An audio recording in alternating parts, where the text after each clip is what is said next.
Hey, we're live, and we am live. Yo! What up, guys? Ah, I don't have anything to drink.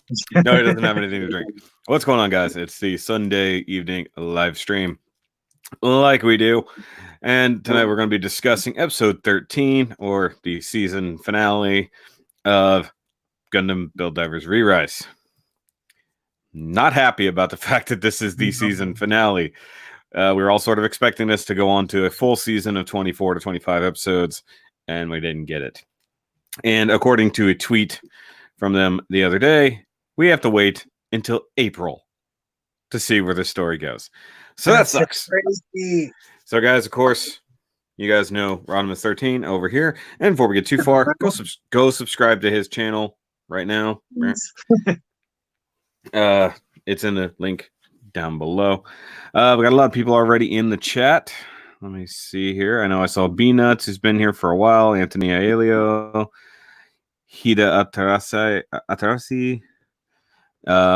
Yeah, the party usually starts long before I actually start the thing. There's always people in the comments ahead of time. Totally Not Marlin was here at 7:30. Ryan Walters was here early on. Like really early on. Like 6:10. What's all that about? Jerry Leo. Nothing quite warms you up on a cold winter's day like warm fresh water burger, because it's just not a burger, it's a water burger. Hashtag please sponsor. Arturo J. Briano, How Timao, Plasmarks, Sarah Lee. Everybody's here. It's a full season. No, they call it season 2. They didn't say season part 2. It says Gundam Build Divers ReRise second season starts in April. I have the tweet right here. So realistically, this was it. This was a single 13 episode season, and they're going to continue it later because they hate us. But that also brings some credence to why a lot of the kits aren't coming out until like March, because they're just pre-upping for the second season, where they didn't do that at all for this first one, where no kits were out before the season started. You know, it's kind of dumb. Yeah, it's been weird because we haven't had all this stuff yet, and then suddenly the series is over. It kind of makes me think of how when Transformers Animated came out, the show was like running for like a full season before any of the toys actually came out. Yeah. That's an interesting theory there, Marlon. It's been 5 years, so I wonder if we can get IBO stuff in it now. I don't think it's a time problem. I think it's a licensing issue, because IBO's license was shared because it was being simulcast everywhere. I believe that's why it's not allowed in Build Divers things. And by the way, I have a large purple gun in my face. If you guys saw my live stream yesterday, you know why. Yes, it's going to be there the entire stream. So if it gets distracting, I don't care. I have many questions coming out of this episode. We have lots of questions going here. Looking forward to IBO-based kits if we get them. We'll see. Well, we already know we got one big IBO MG coming, so that's fine. And obviously a lot of Gunpla news came out of Gundam Base this week, including a prediction of mine, of course, was that we were definitely getting more 00MG kits. Duh. Yeah. And they're coming out in order. I also said that they would be coming out in order. So Curios was the next one. Virtue will be the last one. So that's pretty cool. And then a whole bunch of other stuff. Some HGUC stuff. Not UC. Seed. From Seed. We got a few kits coming. New, what is it? RE100 Shoku. Yeah, you're happy about that. The fact that we have an actual HG Geminas coming is interesting. I don't care, but that's pretty cool. I want to get that one just because I built the original one, and it'd be nice to have one that's, decent. Yeah. RG fact, Impulse. My prototype shelf space episode that I think only you have seen was a review of Geminius. Is that the lobster one? No, that's the second one I did. Okay, so the original episode. Okay, probably. Yeah. Virtue will likely have all the same gimmick. Curios will have the transformation gimmick, but more than likely won't have the hips you have to swap out. More than likely, it will have hips that lock in place to do the flight mode. Metal build Lupus Rex. Don't really care, to be honest. Now the SDCS Lupus Rex looks pretty cool. Not gonna lie. Do you think Seraphim will be included inside Virtue? I kind of want that one. Yeah, Seraphim. Not Seraphim. It's Natalie. You got your things crossed there, Beanuts. you got your secondary suits crossed. It will definitely have Natalie inside it. I guarantee it. Will any of the MG00 kits be mass retail? They all will. Why are you asking a silly question? Nobody excited for the show queue. Some people are. I just don't care. Fakri, Rexia, Androius, Man of Culture. What'd you say? Sorry, I was reading. I'm excited for the Shoku. I'm particularly if it means that we'll get the Rig Shoku, which was my the very first, not the very first Gunpla kits I ever got. Yeah, I know. You told me about that when I interviewed you. Which, guys, by the way, go watch the one-on-one interview I did with him a few months ago, where you found out all kinds of cool stuff. Oh, the Trans Am kit specifically. No, odds are always BP Bandai because they don't like you. Probably. It's the only reason they don't like you. You specifically. Yeah. Now, I'm wondering if somebody should get a Shokyu and make a Shoki Gundam out of it. Yeah. Just somebody should do it. Not me. Just not me. But somebody should. I have a giant Devastator, so I'm happy with my life.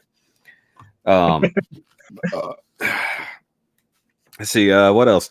I didn't really have a whole lot come out on my channel this week, I don't believe.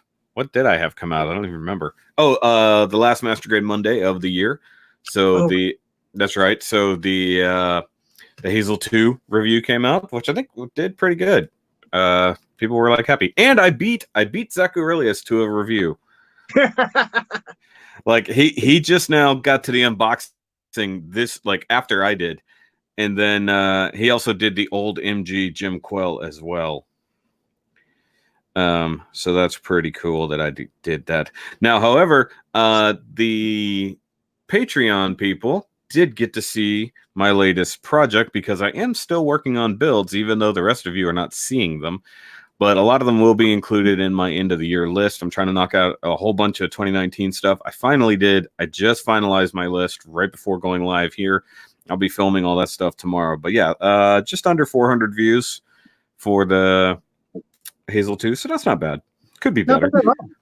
But actually, I noticed that our ReRise reviews are getting a lot of views. So especially last week's. Last week's got a lot of reviews or a lot of views. So that's cool. Will the Shokyu be a GN suit if you want it to be? Yeah, make sure you put the beard on there. If you're gonna, I don't mean to have to represent me specifically, but that would be interesting. Like I'm trying to think, how would I make it?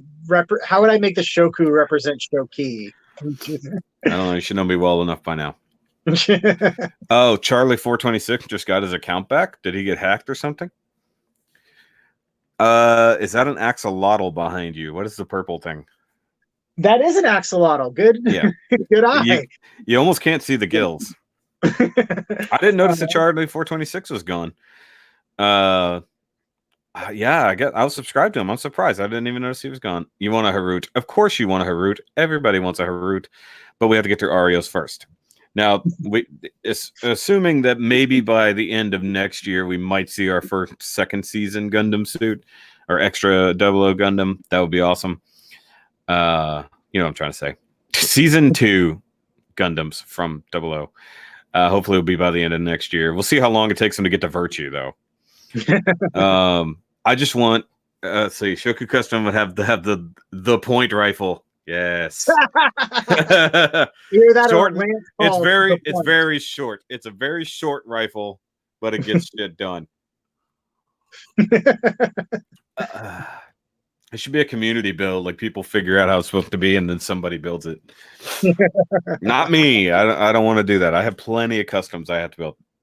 That one on my nose, it burns. Ugh. Don't do that. Yeah. We'd be counting 00 Riser. I'm not counting ones that already exist, Peanuts. Duh. We're counting the ones that haven't come out yet. The old MG Hainu Verka better than the Verka. It just depends. Some people think that it is. Some people don't.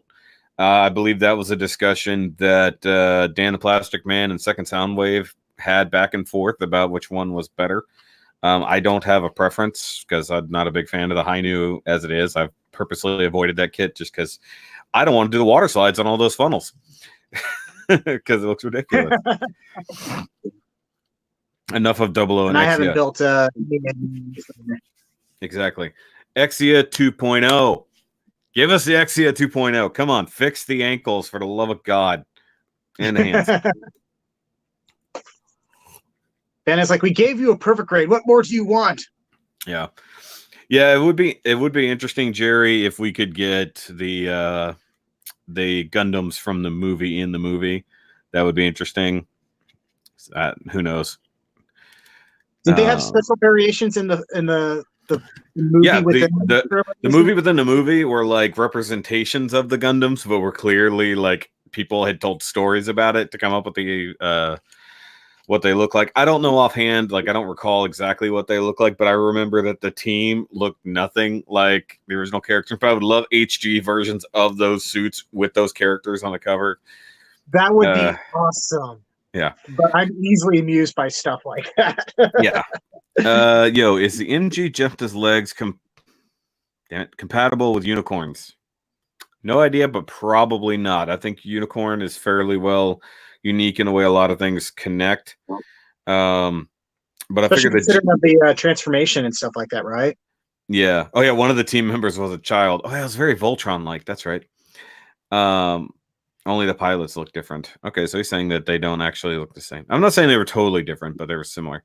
MG Exia Trans Am fixes ankle problems, at least on mine. I know the later versions fixed some of those problems. The original MG Exia was bad. I believe even the ignition mode has better ankles, but it's not still a problem where the feet still give out because they're just polycaps for the ankle pivot. So they just give out over time, and then the front foot hinge just gives out, and it just flips forward. That's the part that sucks. GN Sword 3. Okay, so now we're just talking. 00R had a different sword. Yeah. Don't get me started on all that. You know, I'll just go forever. If only I had an entire month to talk about 00, I probably would. But I would like to see MG versions of the side suits. I want a real MG flag, real MG enact, things like that, because they'd be skinny and they'd probably be like $30. You know, it's like there'd be a fairly cheap MG for that. Like, MG tier and ground type would be awesome. Yeah, I mean, that's not a giant stretch from what the no grade had, because I don't think there could be a whole lot more engineering to put in that thing. All right, so should we get into it, or should we just make them wait until April? Let's make them wait until April. That's what Bandai says is okay to do. Yep. Sunrise doesn't care about your feelings. Damn, we have 27 people watching already. Wow, people really were waiting for us. People were really waiting for us. By the way, Christmas happened last week. How was y'all's Christmas? We'll talk about it real quick. I mean, you specifically. Me specifically? Yeah. We made a day trip down to or up to, I should say, Austin. Yep. For Christmas, because my brother has moved up to Minnesota. Oh wow. Yeah, so he did that move the day after Christmas. We had to, if we were going to spend any time with him, we had to go up then, and that was a little on the rough side, but it was nice to be with family and stuff like that. But we were also kind of glad to be able to skedoodle out of there early. We actually we left Pikamis there with the grandparents. Sorry, I'm gonna put this on the screen because he has a great point. O Gundam P Bandai. There has not been a 1-to-100 version of the O Gundam. We need the O Gundam. Yes, I will buy both versions. I'll buy both versions of an MG O Gundam for the love of God. So wait, is he still up there, or did you guys go get him? Oh, no. He was there for the next day and then came back that evening, basically evening after Christmas. Oh, okay, so just chilling up there. But that was nice for him also, because he got to Christmas evening he got to spend time with his uncle that was leaving. So that was fun. That'd be cool. We did our family Christmas on Sunday. Obviously, you know that because that was right before we got started last week. So really, Christmas Eve it didn't feel like Christmas Eve at all. So once the wife got home, we went out to dinner and on our way to go check out Christmas lights. There's a pretty well famous public Christmas light display that's actually at a guy's house. He's like the dealership owner around here. He owns like 4 dealerships just in town. So he's got lots of money, and he puts on a gigantic display in his yard that's open to the public. So we started last year going on Christmas Eve. So this year we wanted to continue that trend, and he did actually have some new stuff up there. It was pretty cool. There was a lot of people. Like, it's out in the country, and like last year people were parking in his neighbor's yard, which has like almost like a field. Like the front yard is basically like a field. People were parking there, though they had no permission to. So at some point, somebody came and ran them off. So everybody was having to park on the side of the road, which is a narrow road on a bend. So like everybody's trying to park where their car won't get hit. This year, they clearly organized something to let everybody park in that neighbor's yard because it was being treated like a parking lot. Like there's somebody out there directing cars and stuff like that, probably voluntarily because keep people from having accidents. It was a lot of fun. Got a ton of pictures. Had an argument. It was fun. But prior to that, we went to a nice bar and had a couple beers. I had a couple beers and some really good quesadillas, honestly. And I found a new place for us to hang out and build Gundams in my neck of the woods. I saw a post about that. Yeah. Yeah, you also being a tabletop gamer would love this place. They actually have, just in the main area, 6 huge tables just for tabletop gaming for people to use. They have games that you can just pull off the shelf and play while you're there, just to try out. And if you want to buy them, you can buy a brand new version elsewhere. And then they have 2 private rooms for having other events. So if we are going to have a Gundam build day, we could totally have the private event there. Still need to contact their event planner, but seemingly it's a good deal. They do have Gunpla kits and stuff like that, so they'll get more when they can. They say they can't keep anything on the shelf because they ordered like 1 or 2 of each kit at a time, and they won't stay on the shelf. But he said, it's like, yeah, if we ordered like a buttload of them, we know we'd be stuck with like 6 of them sitting there and nobody buy them. I was like, that would only be because nobody knows they're there. It's like, believe me, once we know you're here, we'll buy your stuff. So, we've got a few more things here. HGUC version, basically Hallelujah's colors. Oh, Jack of Blades is here.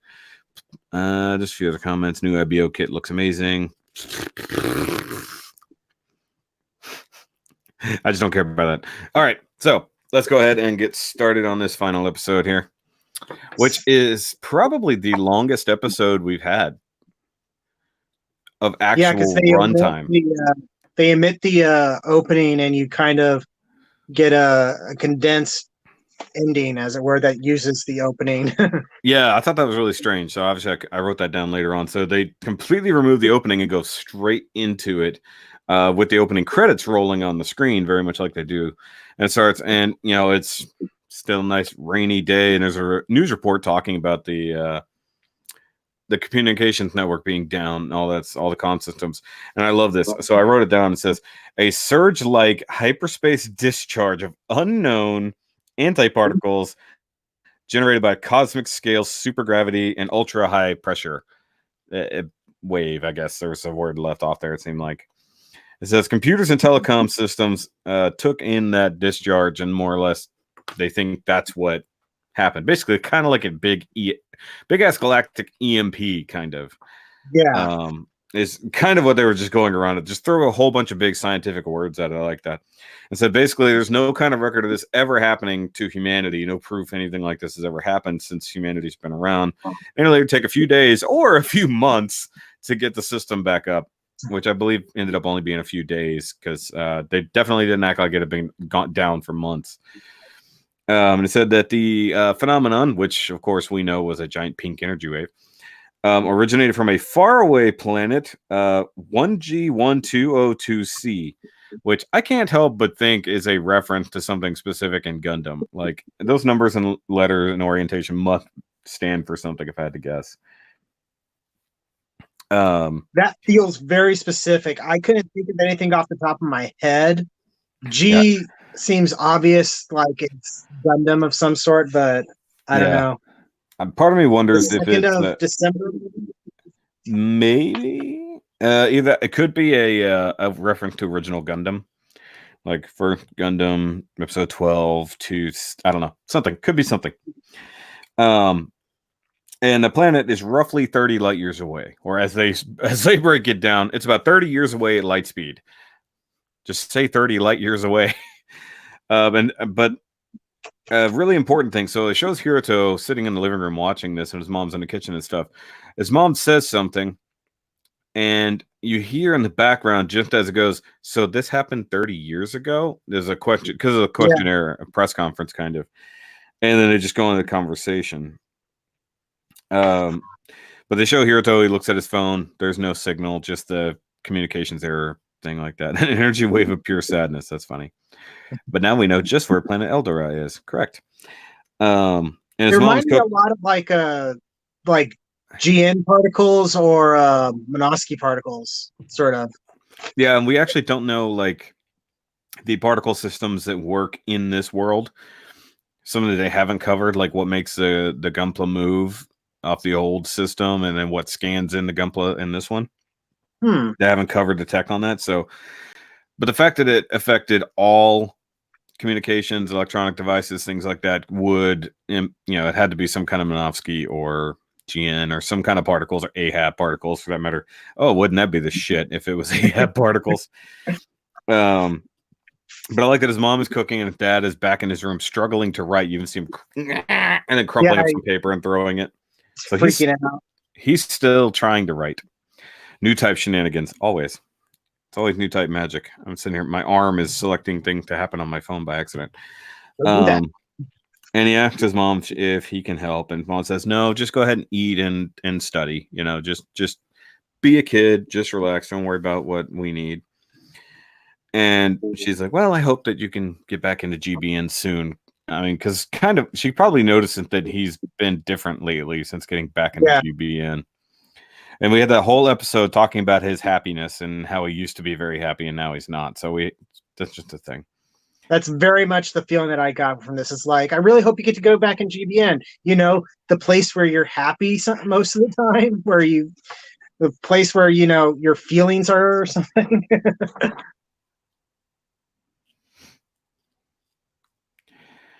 Okay. Oh, sorry, I was reading comments there. Word had disappeared from you for a second. It happens. I'm actually going to turn the scrolling thing off real quick because I'm assuming that's just wasting connection.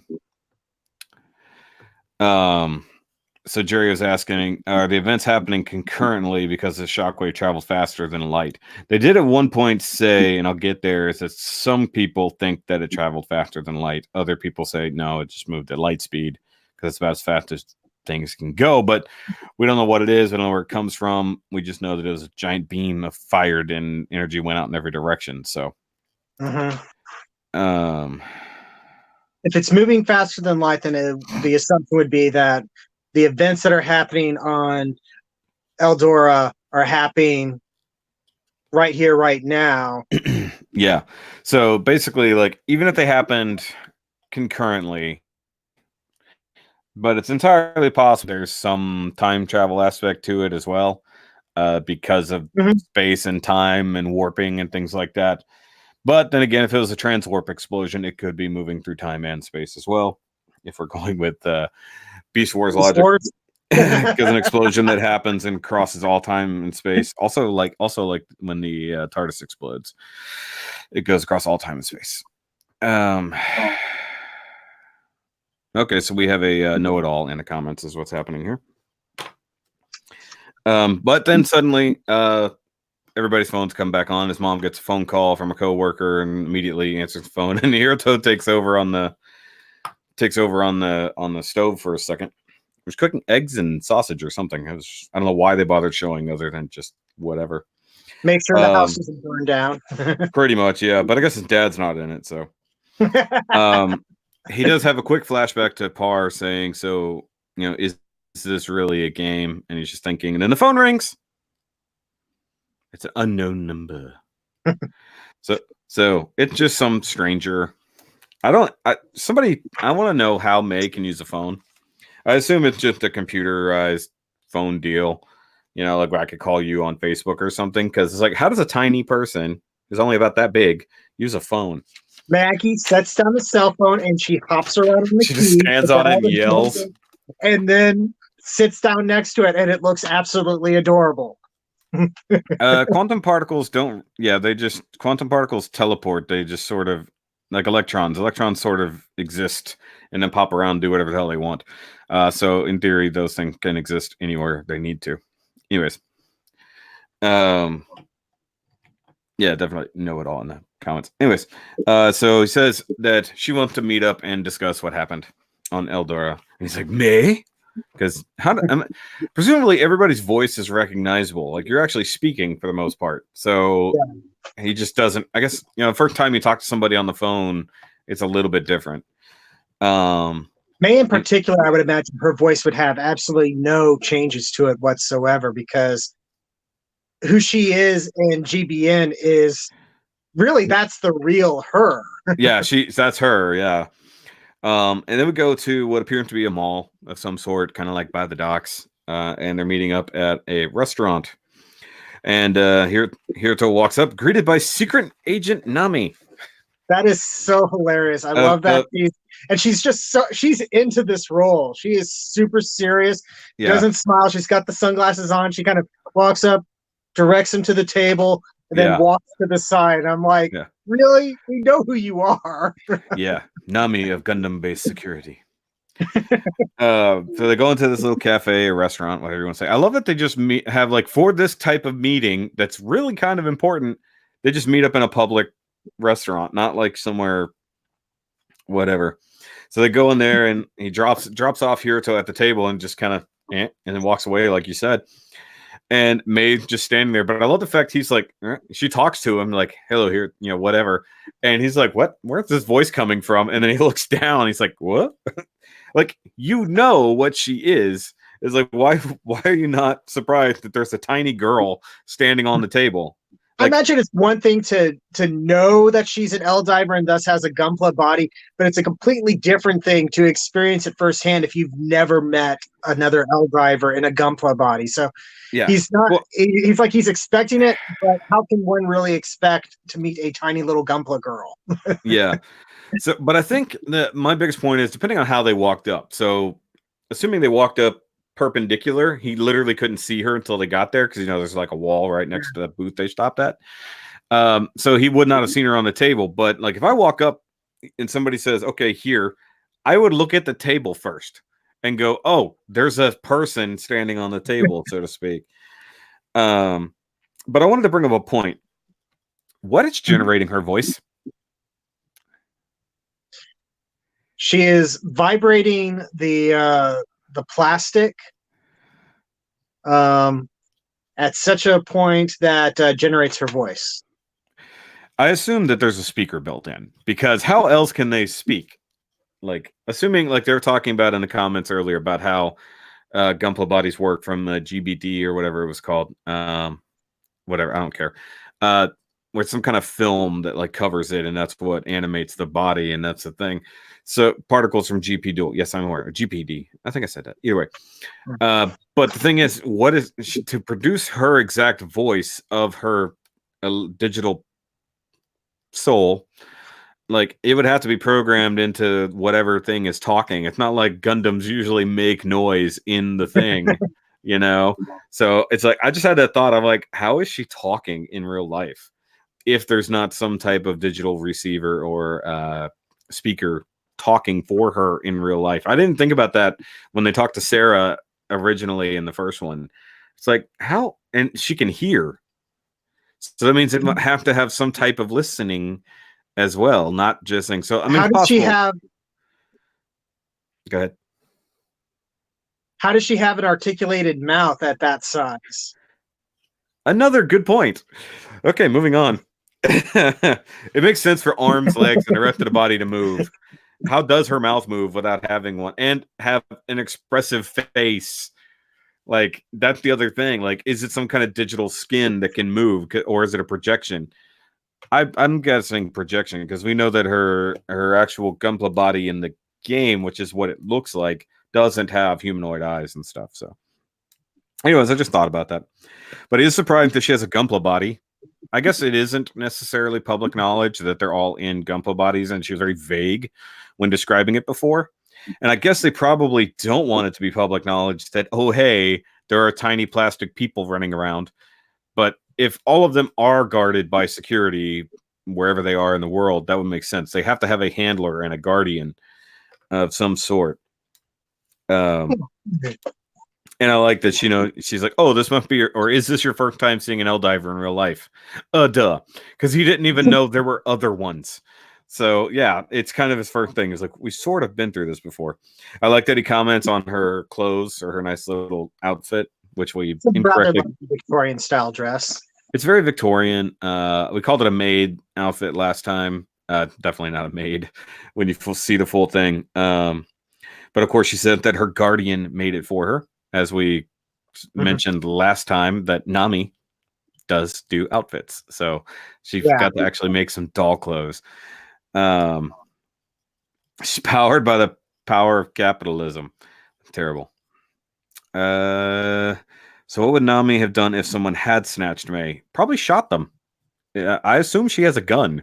Like, let's just be honest here. Probably the most valuable, like, oh, hey, I have a tiny electronic soul in this thing.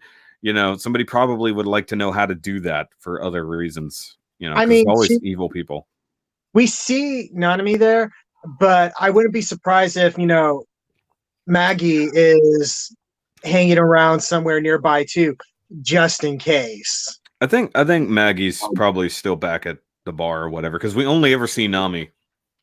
But there could be, other security people that are just hidden or in plain clothes or something like that, and thus we don't know who's who.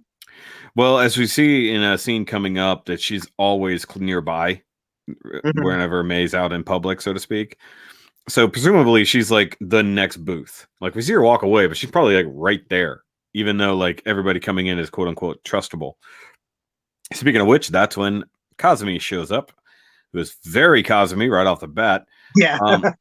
I can't tell if he's supposed to be American by the way he dresses or what, because he definitely is not like a Japanese-looking person. Judging by the blonde-ish hair, brownish blonde hair, the bright, colorful like stars and everything on his clothes. His style is, I don't know what the word is for it, but I've seen it before. In particular, there's been characters like that in Kamen Rider, specifically. In Kamen Rider Forze, one of the friends was dressed very similar to that, with the long hair and the headband that goes up and over to pull it back, and the flashy clothing and stuff like that. So I think that's a fashion style that's probably fairly popular in the city, which with him being a Fisher person, which comes up later. Yeah, he says B Nuts is saying that Kazumi was dressed kind of like a character in G Gundam. I kind of got that vibe that he was very G Gundam-esque. But once again, I don't do G Gundam. But I was kind of depressed to see that he wasn't short and fat. He was just like a normal built dude. But his voice is different. It's nowhere near as deep, but it's still the same voice. So like you would kind of recognize it, but like I like how they can artificially change the voice to some degree, which obviously wouldn't be hard. So Kazumi is definitely Japanese. Yeah, I get that, but I mean like the style is very different. And we already know that not everyone is from Japan in these series. But I like the fact to go over his name. He says his name is Kazumi. Forgot the rest of his name. I didn't write that down for some reason. Kazumi Torimaki. Oh, yeah. That's right. But then he's also like, he brings up the fact that Kazumi, it's like read the wind and see the future. Kazami, you know. So his name literally means that. But I like the fact that he makes fun of Hiruto, or Hiruto says something about his name being his real name, and he's like, "You right?" It's like, did you forget your name is also Hiruto in the show in the game? Hair has never mattered in anime. Yeah, but then the face is a little bit different. But yeah, definitely a fisherman. You can tell by that all that. Obviously, that comes up later. But I like the fact that he looks over Hiruto, and at this point, you notice Hiruto is taller than Kazumi. But then he also mentions like, oh, so you're basically built the same way you are in the game. What is with that? You know, if you could change your appearance, why wouldn't you? And then that's when May mentioned that, you know, he's smaller than he is in the game. And then he goes to shit talk, and he's like, well, you know, if you're going to be one to talk about being small. Then he realizes he's talking to a Gunpla and freaks out. And gets in her face, talks about her being cute in her dress and everything, gets the blushed face. I thought that was funny. It was funny. Was kind of adorable. Yeah, it almost makes me picture like he maybe in like wherever his room is, in addition to having Gunpla, there maybe is like one or two like those art dolls or something like that there as well, because he's familiar with that kind of stuff. You ever notice there's no random character named Kyle or something in Build Divers? We're the international GBN server. That's true. I think it's just, you know, if you're going to pick certain worlds to go into, you probably stick with, they probably fence people off, but clearly it does go international because Par is definitely not Japanese. No. Speaking of Par, rolls into town. In his badass wheelchair, not gonna lie, he's got a very, very rich person wheelchair in there, and he rolls up and he gives his full name. I don't even think they realized it was Par at first, despite the fact that voice being identical, and it was Patrick Alexander Leonard Argy, and I think that's almost an acronym of Par, like, so it's Pala or Par, you know, something like that. If you remember that R and L sounds get transposed often in Japanese, that definitely makes sense. Yeah. But this is also when you find out he's definitely related to Shahryar, whose real name was Rook RJ. And obviously the appearance totally makes sense. Looks like Par's little brother. And of course, if you check the wiki, it specifically states that they're brothers now that this info dropped. And waiting for them to do something with this information. We still want to know what happened. Why is he in the wheelchair? What happened to Shahryar? And all this stuff. But he has his butler with him. Nice dude with a big mustache. And May apologizes to him, saying, it's like, I'm sorry you had to come such a long way. So definitely mentioning the fact that he's come a long way, like somewhere in the sandier regions of the world. Clearly like Arabian of some sort. Which actually, I was looking into it. So Shahryar's name is actually taken from one of the kings in Thousand Arabian Nights. And Scheherazade was his wife in the story. So he's definitely taking all that info from that area. And then, of course, Parviz and all that stuff might have some tie into that as well. I don't believe it's Indian. If you look at the number for I'm blanking on the one that's based off the 00. The Scheherazade. That one is like GN 1001N or something like that. So it's 1001 nights. Oh, I never noticed that, which I think I should have. It's like right up here above me. Minato Sakai, best Eldiver friend or worst enemy. We're not talking about him. Smaller brother, smaller limo. I mentioned that last time. He definitely has a smaller limo than his big brother. But he's also very surprised to see her, like, and even he's the first one to go, it's my first time meeting an Eldiver in real life. So he beat her to the punch on that, and also mentions that she's beautiful and all this, that, and the other, which is cool. Which is interesting to think that, you know, are there ugly Eldivers? That's like, we've sort of seen, like, all the three that we've seen so far have been some fairly attractive, you know, female characters. And then it's like, and she's literally like, okay, now that we're all here, let's go. And they're like, what? We just got here. So they all run outside, and let's call a taxi moment happens, which is one of the better moments of the entire episode. That's why it's part of the thumbnail. So she hops up onto a pole and starts to wave down a taxi. Taxi! Taxi!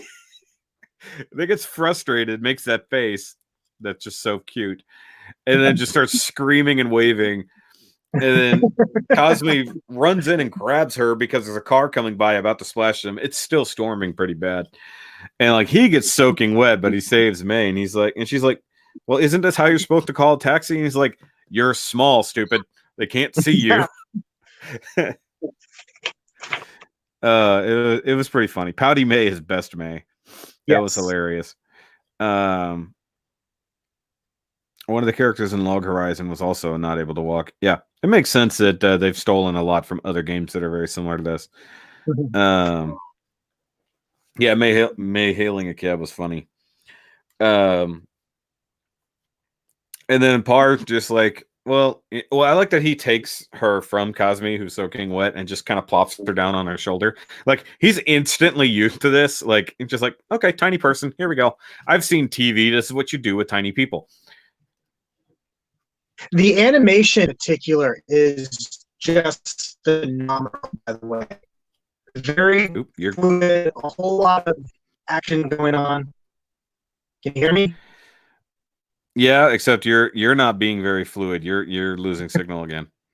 Okay, should I say that again? We heard you where the animation was really nice and all that.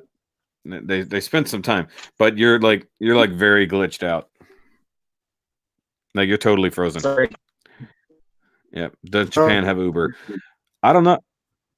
Yeah, it's just on your end. You might have to get off the Wi-Fi again. Okay, hold on. Okay. I'll wait. He'll be back. Oh, now of course you start going. We'll wait a second here for a sec. But either way, so Par's like, hey, I got a car. And Cosme's like, a car? You have a car? Like, it's surprising that a rich kid has a car. He's already sort of noticing he's rich. And then he starts obsessing with the fact that Par is rich. By the way, you're totally cleaned up now. Yay! So they hop in the limo. And I noted that the limo actually is made for Par's wheelchair. So like he's at the front in the middle of the thing and like totally open where the wheelchair can move through the whole thing. Except for the fact there seems to be just seats down one side and a big lump on the other. I don't know what was going on there. I'm assuming that's probably like a mini fridge or something like that. Like you open it up and there will be like drinks or sandwiches or something like that. Yeah, that's kind of what I thought. This is also where we see that Nami is following them in a Gundam based car, which I thought was interesting. So obviously they're not super far from Diver City. So and that's where May tells the driver to take them to General Hospital. Cool. We're going to General Hospital. Generic hospital number 5, please. Yeah. So yeah, room 501, as it were. Oh yes. I actually have that written down too. Yep. And they're going to visit a patient there. And they walk up on this room just as another girl walks up with flowers. And she says, oh, are you Masaki's friends? And May's like, yeah, say yes. Just say yes. Say yes. They won't notice. Say yes. I don't care if you can probably hear me. Say yes. Yeah, so then we get exposition the room. Which basically breaks down to this is Masaki Shido and his sister Mizuki. I think Mizuki. Yeah. Mizuki. Yeah, Mizuki. And so she's bringing flowers, visiting her little brother in the hospital, who he has been in said hospital in a coma for 6 months. He suddenly went into a coma in GBN one day, and nobody knows why. And he's been unconscious ever since. And then we get his entire backstory. Huh? He got dot hacked. There you go. He got dot hacked.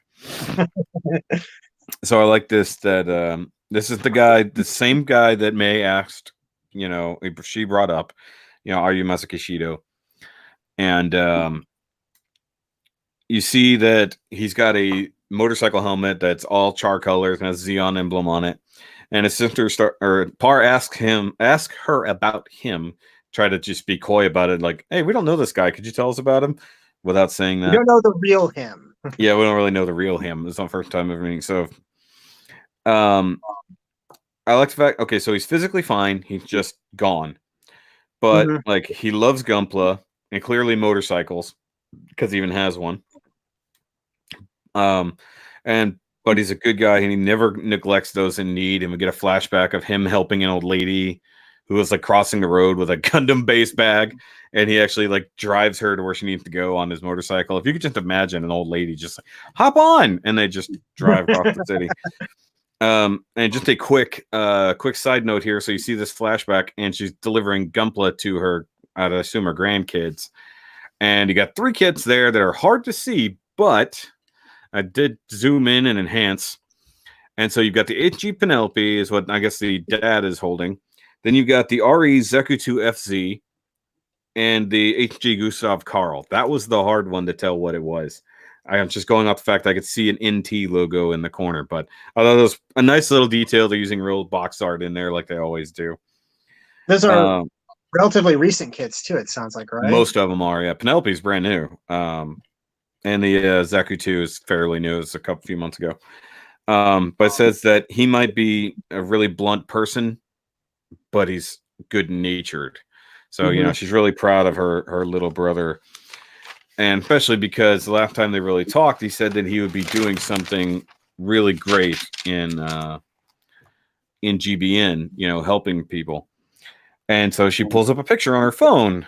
Hey, look, it's her bro in GBN with the old resistance leaders. The rebellion people, yeah, including, I'm blanking on his name. I should have written it down. Moran. Yeah, the one who had the Darkhawk amulet. Yes. So this alluding to the fact that he was obviously the Gunpla pilot that they knew and trusted, and we know because we're not dumb, and it's about to say it, that he is the Seltsam pilot that betrayed them. The reason why Moran is so on edge about Gunpla and DiVERS, so to speak. But I like this point that she told him that he was trying to protect someone by capturing something. And that something was in quotes. So were they talking about the key? Were they talking about Alice? So what was they trying to capture? Questions within questions.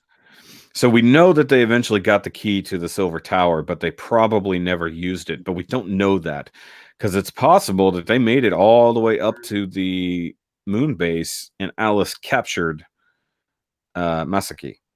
I mean, that would explain why he's been corrupted and changed and stuff like that. Though the resistance people that we've met don't seem to really know anything about the Silver Tower and what it does. Yeah, exactly. So it seemed like they didn't know, but then again, the only person who would still be alive to know is Moran, and he was still off being treated. As far as we know, he didn't die, but we don't see him again. He's in the farm upstate. Yeah, he went to a farm. Random note here, and I mentioned this to you offline. The character design for for Mizuki, or Misaki, it looks a lot like Balmung from the Dot Hack series. Yeah, the reason I know about this is because I used to play the Dot Hack games on the PlayStation 2, and that was a character that showed up. Yeah, you showed me that. He's clearly like one of those knight type characters. Yeah. You see him in there. But they leave, and Hiroto is thinking about all the exchanges with Moran, and you know, when they got the key from him and how he treated them and stuff like that, why he was so angry. Obviously, that's what happened. So we get more exposition, but I believe we're in the car at this point. Could be wrong. But May breaks it down like, okay, so here he is. So obviously, he's a Seltsam pilot. She put this together. I liked his diver name was Sid, which is interesting. He was an S-rank diver, which is pretty awesome. And he has his Teritium Gundam, which is obviously the modified Mark III that we saw in the trailer. We see it here too. Obviously, what the Seltsam comes from. And he's never been a part of a force or a group or anything like that, but he's super skilled. And as evidence of things he's done before, he took on 1,000 Death Army troops, which is a bit of irony now that he's leading Death Army stuff. I wonder if those two things have to do with each other. He did a weapons restricted match against 500 Leos, and then just a bunch of other challenges, and he did them all alone. And they also specifically mentioned on the Death Army one that it's a melee mission. Oh, that's right, melee. So he couldn't use any beam weapons. I'm guessing he could only use his lance, basically. Yeah, his lance, and just basically beating the crap out of things. And this without the Seltsam editions of like the crazy arm and stuff. Yes, the Tertium Gundam is coming soon. Actually, I don't remember if we saw pictures of it or not, but I'm pretty sure it will be coming soon.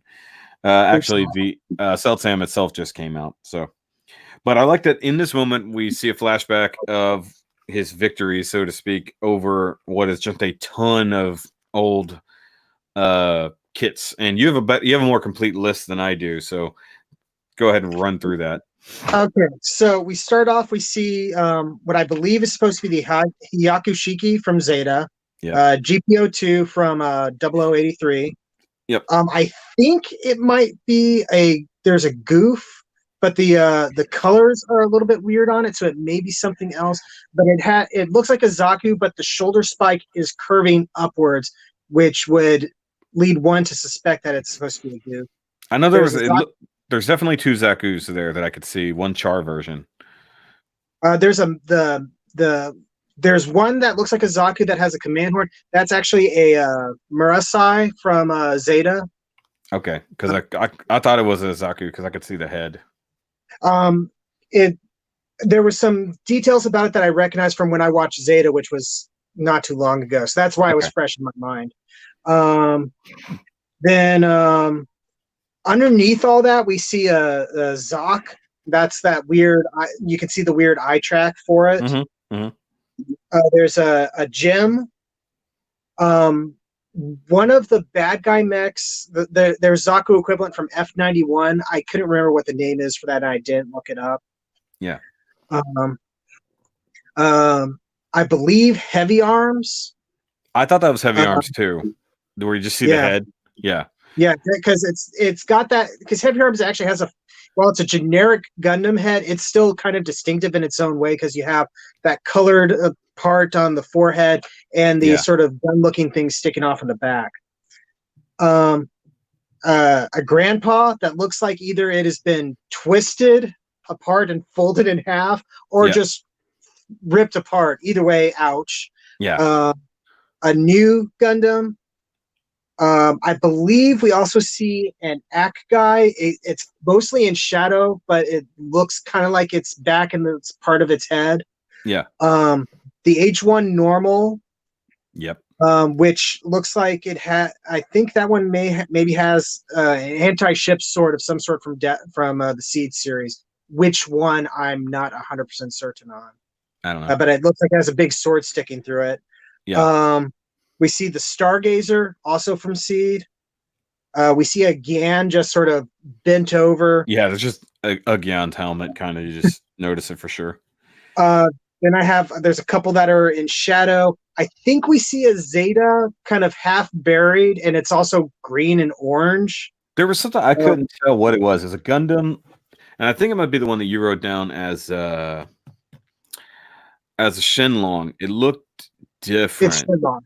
Okay. I don't, because I was like, at first I thought maybe it was Wing, and then I was like, maybe it's G Gundam or something, but I was like, no, I recognize those shoulders, and I was like, wait, that head, the way the V fin is shaped, where it has like a big chunk and then a smaller chunk that comes out, that is very distinctive of the Shenlong.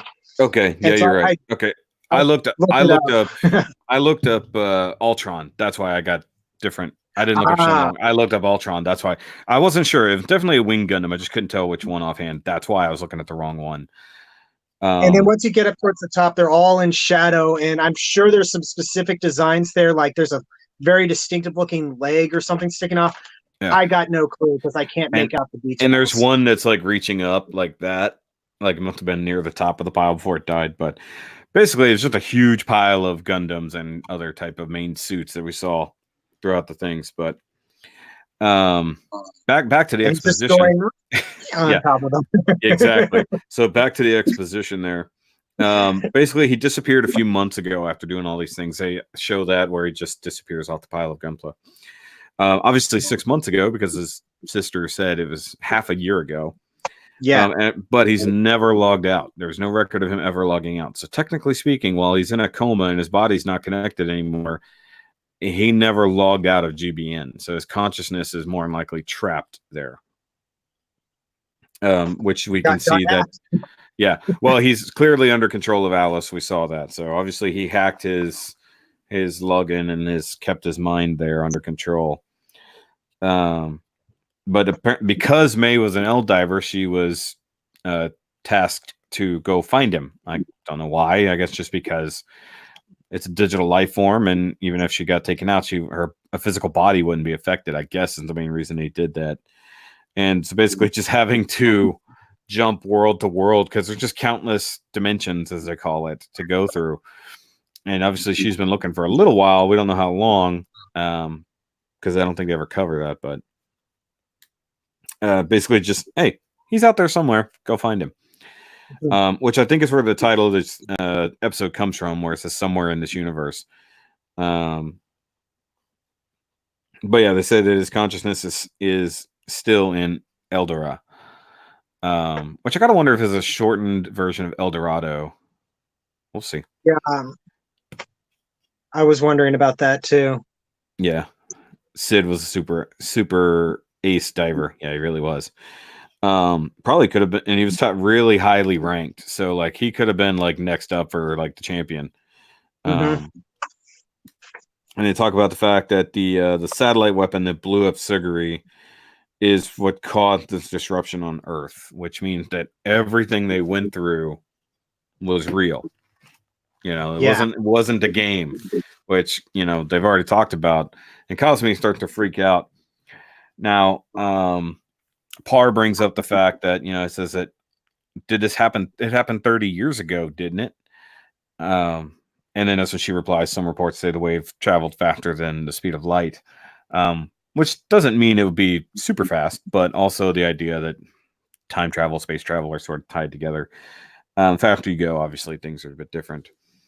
But she said they finally got a response from the administration about the story mission, and it said those have not been implemented in GBN. So yeah, it's like none of this was a thing. All of this was real. So the puppy people are not electronic life forms. They're real life forms on another planet. That completely shoots down the theory that I had that they had found them and were protected. It's like, no, these are actual living, breathing puppy people on a real puppy world. Yeah, on a real puppy world. Distance all the way out in space. Yeah. And somehow they're getting transported from GBN to this thing, and still GBN things are working on this world. I kind of had a thought about that. So obviously it's their digital consciousness is being projected along with some type of representation of their Gunpla. So in theory, the builders or creators on that planet are somehow tied to the events that have happened on Earth to lead up to GBN and everything like that. So those two things are connected somehow, however long ago. GBN's been around for a few years, and the technology prior to that already existed too. So somehow these two things are connected. But to send a remote consciousness that can be ported into a body or transported. So there's something on that world that is, and it could be Alice and his technology in the moon that actually makes them real. So the same technology, he's tied into GBN, but he's real. He can see GBN.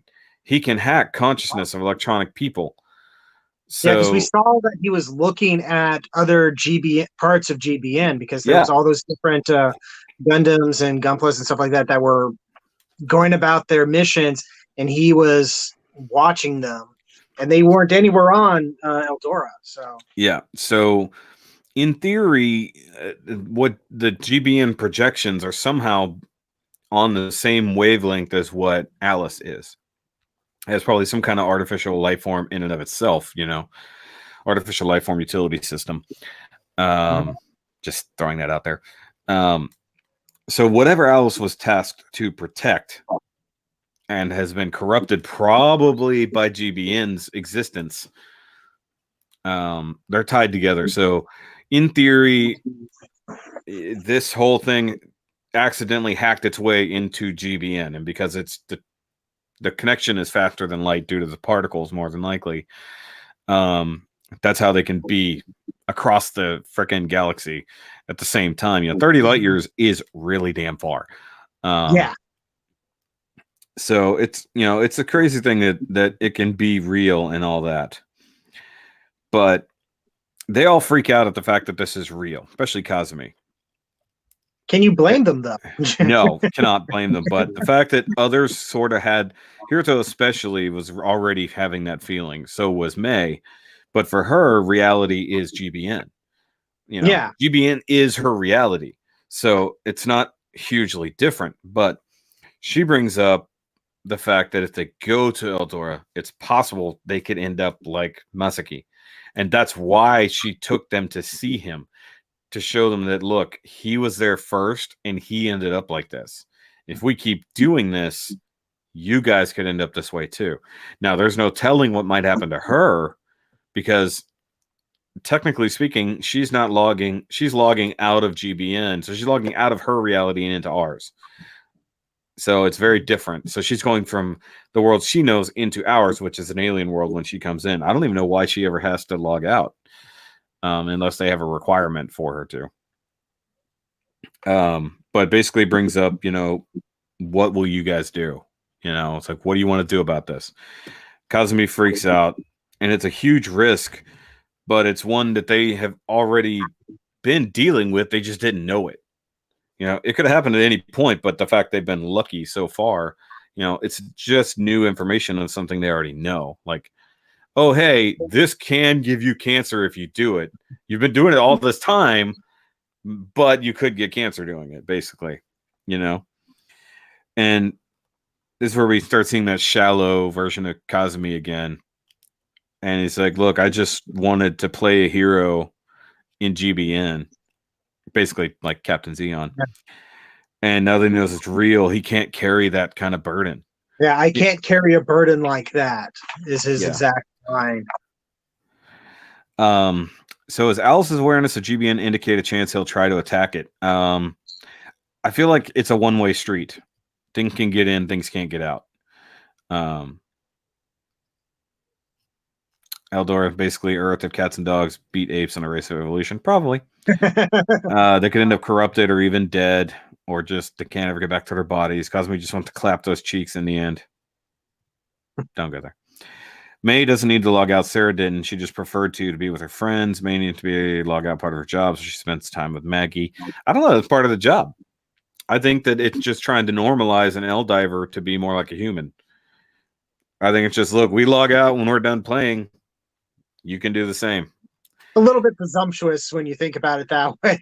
Yeah, it's like, oh, hey, we know you were born here, but wouldn't you like to come hang out at our house instead? Where you're going to be tiny and we have to make special places for you. Getting there. But like the fact that he's shocked, and then no one can even look at May, not even Hiruto. Yeah, that was the thing that struck me, was that even Hiruto is like, nuh-uh. Yeah. We did not sign up for this. But he's had a very different experience that we already know. He's dealt with an L-diver that he wasn't sure was an L-diver, but he knows that something has been different about this whole thing. And being a loner, somebody who doesn't bother with friends anymore, things like that, doesn't bother to get close to anybody. it's a different story from everyone else. Everyone has a different reason to be there and to be a part of it, but nobody wants to risk their lives, you know?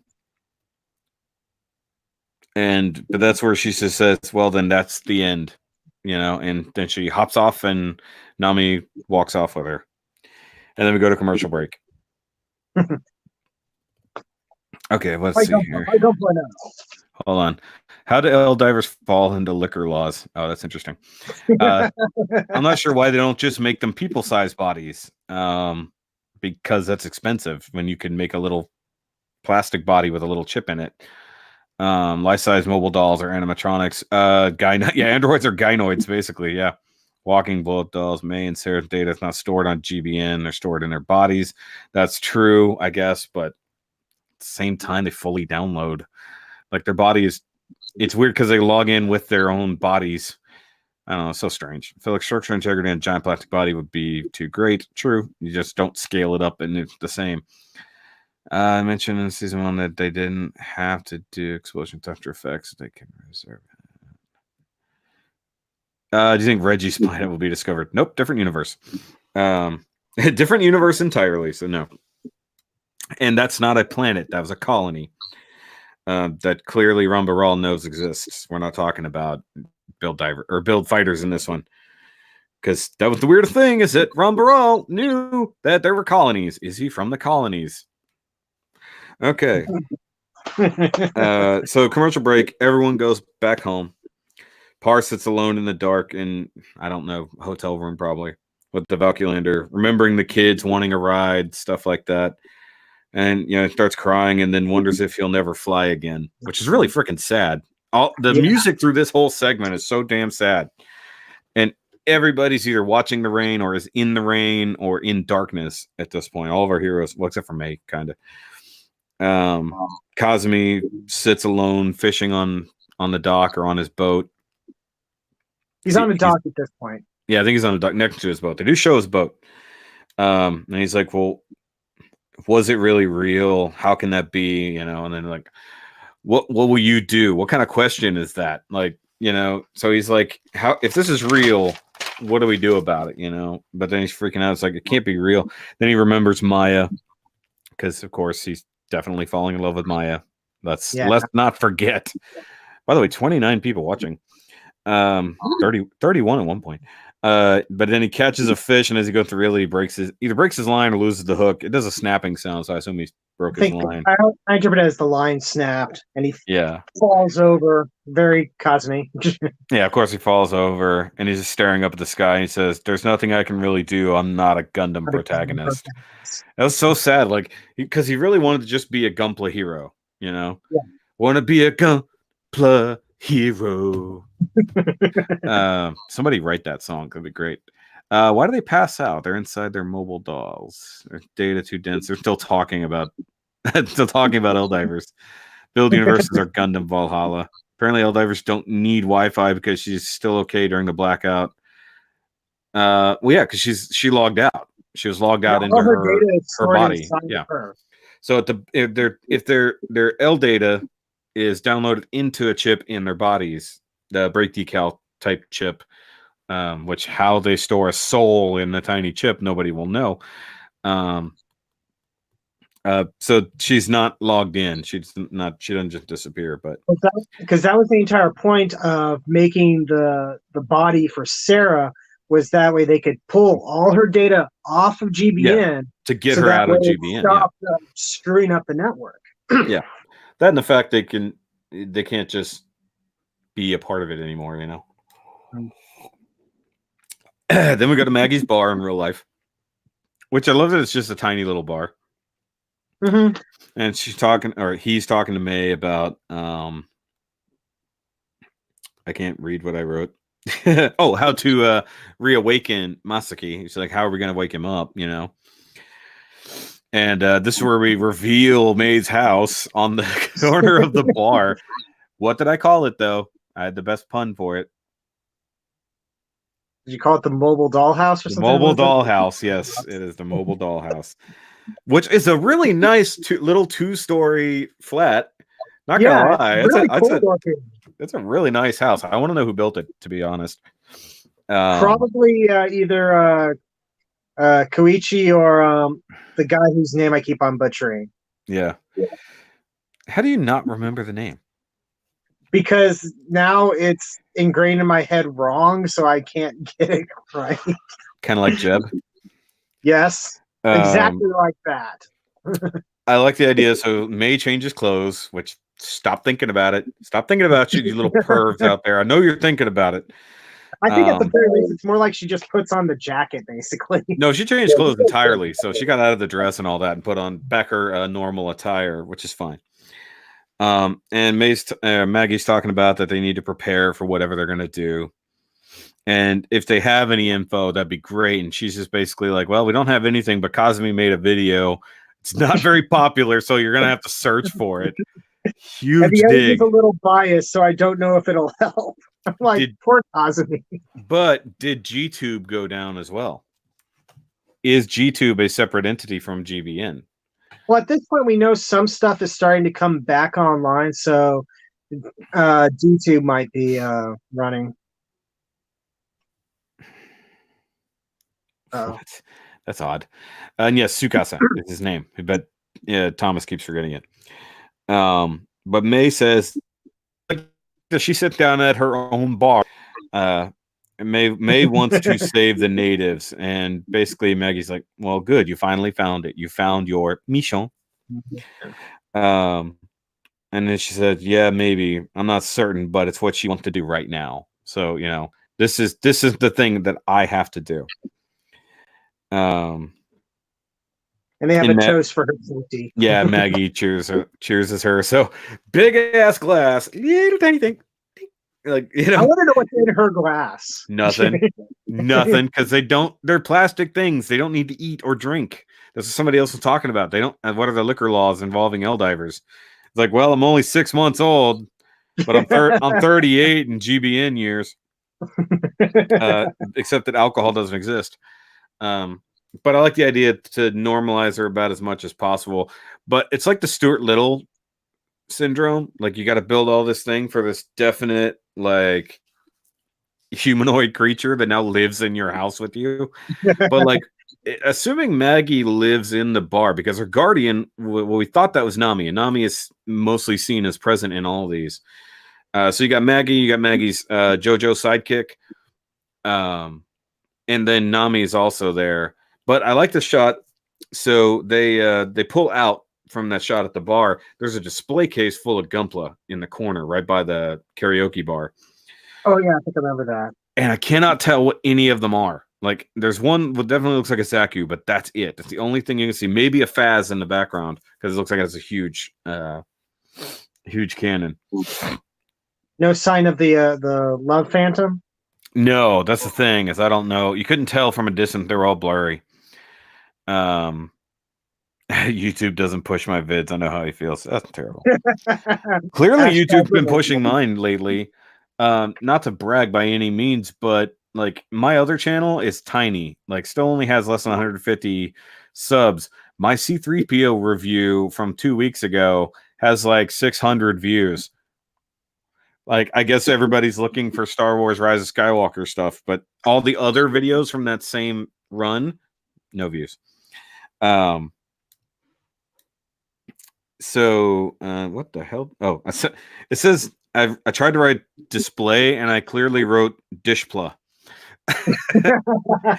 Because when I'm writing these notes, I'm writing so fast. Most of the time, my spelling is really bad, and I have to get ahead of myself while writing, so it looks like I'm dyslexic. I actually write like the third letter first, and then have to go back and write the first ones. And then a nice little quick shot of Hiruto laying in his bed in the dark, and his picture is still down. Oh, let's just move on. What I assume is either probably the next day. Kind of hard to tell. It's still raining, but Hiruto goes to the G Cafe, and it is totally packed. There are people everywhere building Gunpla, and lots of people bitching about GBN not being back up. They're like, "Oh, when are they going to get it back on?" Because I have to get back on to my digital girlfriend, because clearly I have no life. I'm guessing that the thought is, like, with the internet down, everybody's just building Gunpla now or something. Yeah, presumably. Yeah, I sort of got the feeling. They even sort of talk about that. He mentions it that, with GBN down, this place is so far more active. They just really have to get some kind of Gunpla fix, obviously, because they're all drugs at this point. This is the world that Bandai wishes we lived in. Yes. It's pretty close, except they would really have to mass produce Gunpla far more than they do. But Hirota comes in. I think Ken sees him, and then Hinata sees him walk out, and he goes sit on the porch, so to speak. And she goes out there to talk to him. And then we get another really nice moment between these two as they're finding their friendship again. And she apologizes for basically, like, she feels like she bothered him before when coming in and asking him about everything, asking about Eve and all this stuff like that. And she says, I'm sorry about that. And then he says he apologizes too because, she cares about him so much. And then he gets cut off by Ken, but I'm pretty sure he's going to finish it off with like, I know you really care about me and everything like that. And you've tried, you made an effort, and I've just been an asshole and ignored you. Basically, is what I think he was going to say.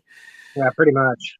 And then the cool thing is that Ken-chan just comes out to tell her that, oh, hey, we got a shift change coming up soon.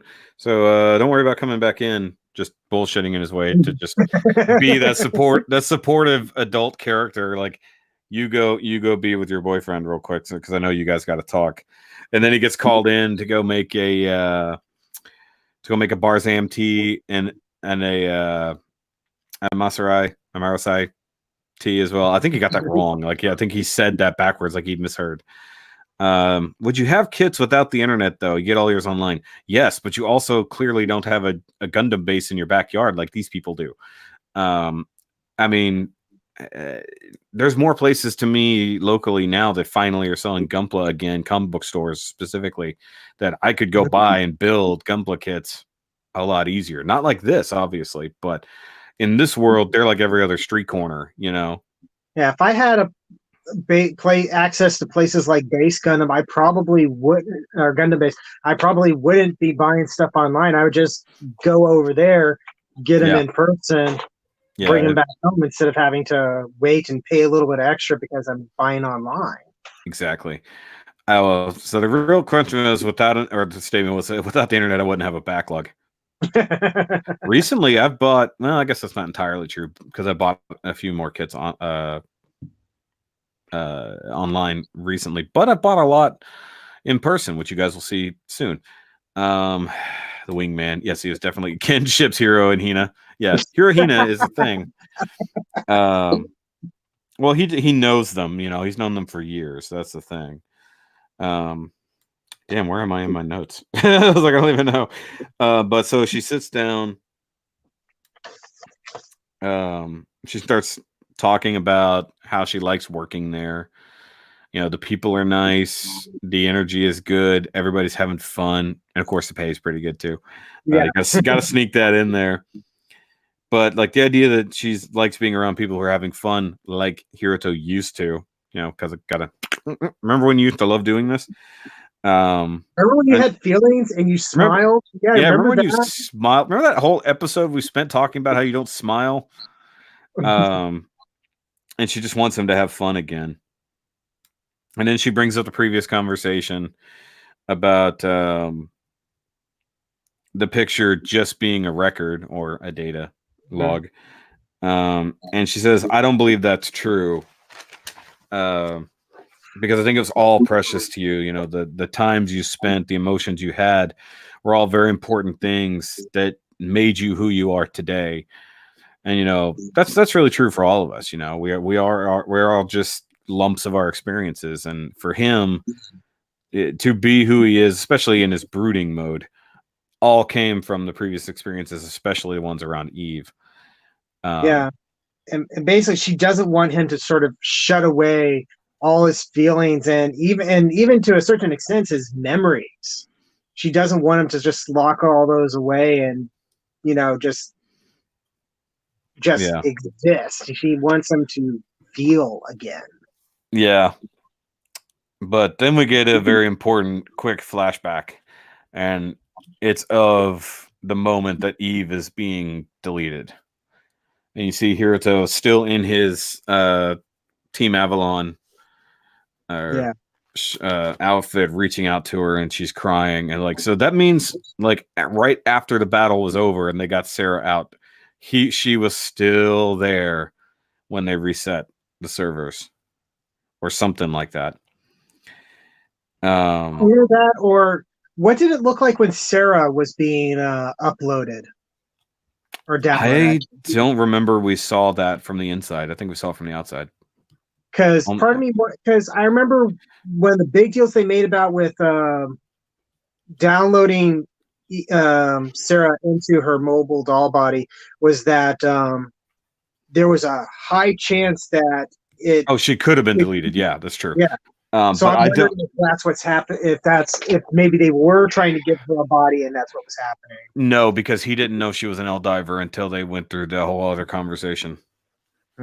I think that was his confirmation, but like he didn't know that other Eldivers existed.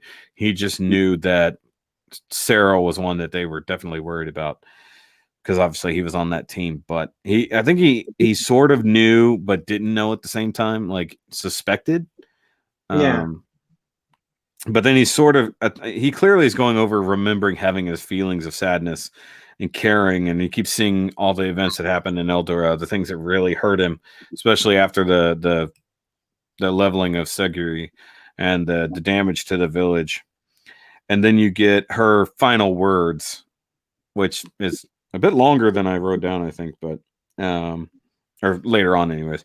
So it says, even after this, I hope you'll remain a person who can do your best for others. And then but then Hinata basically echoes that same sentiment. She says, Hiruto, you're always able to move forward for the sake of others. That's who you are. Oh, okay. So we did see it from the other side. That's fine. Yeah, I don't think there was ever any doubt that she was an Eldiver, at least on our side. But basically, he is that person. He's the kind of person who's going to go all out for the people he cares about, regardless of what it does to him. And that's what we've seen, especially when we saw the flashback of when he got way too into the battle and didn't care what he was doing. He was just fighting and then got too into it. And that's when she brought up, I like you better when you're not blowing shit up. Basically, you need to care about things, but at that point, he picks up the core Gundam and stands up and thanks Hinata. And then I personally think he should have hugged her right there. I think it's kind of bullshit that he's still kind of not there with her for some reason. And then the magic of that scene is he picks up the core Gundam and stands up, and you don't see his expression, but Hinata looks up and then smiles, and that's when we get the reverse shot and see that he is now smiling. Yes, yeah, that he was definitely smiling. Jerry says Sarah's upload download was blue. The deletion stuff was purple, like the deletion. Because remember they had those. Yeah, generally speaking, in this series, if it's blue or green, it's good. If it's pink or red, it's bad. And that's clearly what was going on. It is. Well, except in Double O. Because the good guys both had pink and green, and both were their powers. So, and then you see that he runs home. I think this is where he turns the picture back up, if I remember correctly. And then he gets to work on the new core Gundam. We see his sketched out design that he's already been working on.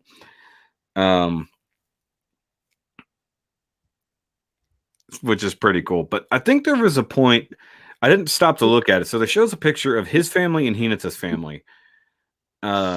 Which is right next to the picture of him and Eve. So I gotta wonder, like, if there's some importance to seeing her family and the people in it or not.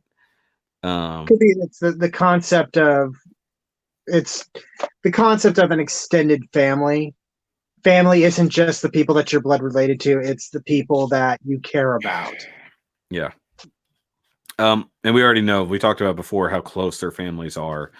That her grandfather picked up ravens for his dad. So, they're still close. They still know a lot about each other. So, and they're talking about, it looks like an age effects. Kind of. What about the Double O Sky sketch? What about it? Maybe he drew the Double O Sky from back in the day. Who knows? GBN's reset caught the deletion. More than likely. But then you get a voiceover over all this and montage. I'll read most of what I wrote down here, and then I'll read what happened to the montage. It says, even after all, nope, not there. Hey, Hiruto, the sky and GBN. How far do you think it extends? Because I want to go there someday together with you and your Gunpla. And so you hear him say, so we'll make an area transfer to space base? And she laughs and said, no, that's not what I meant.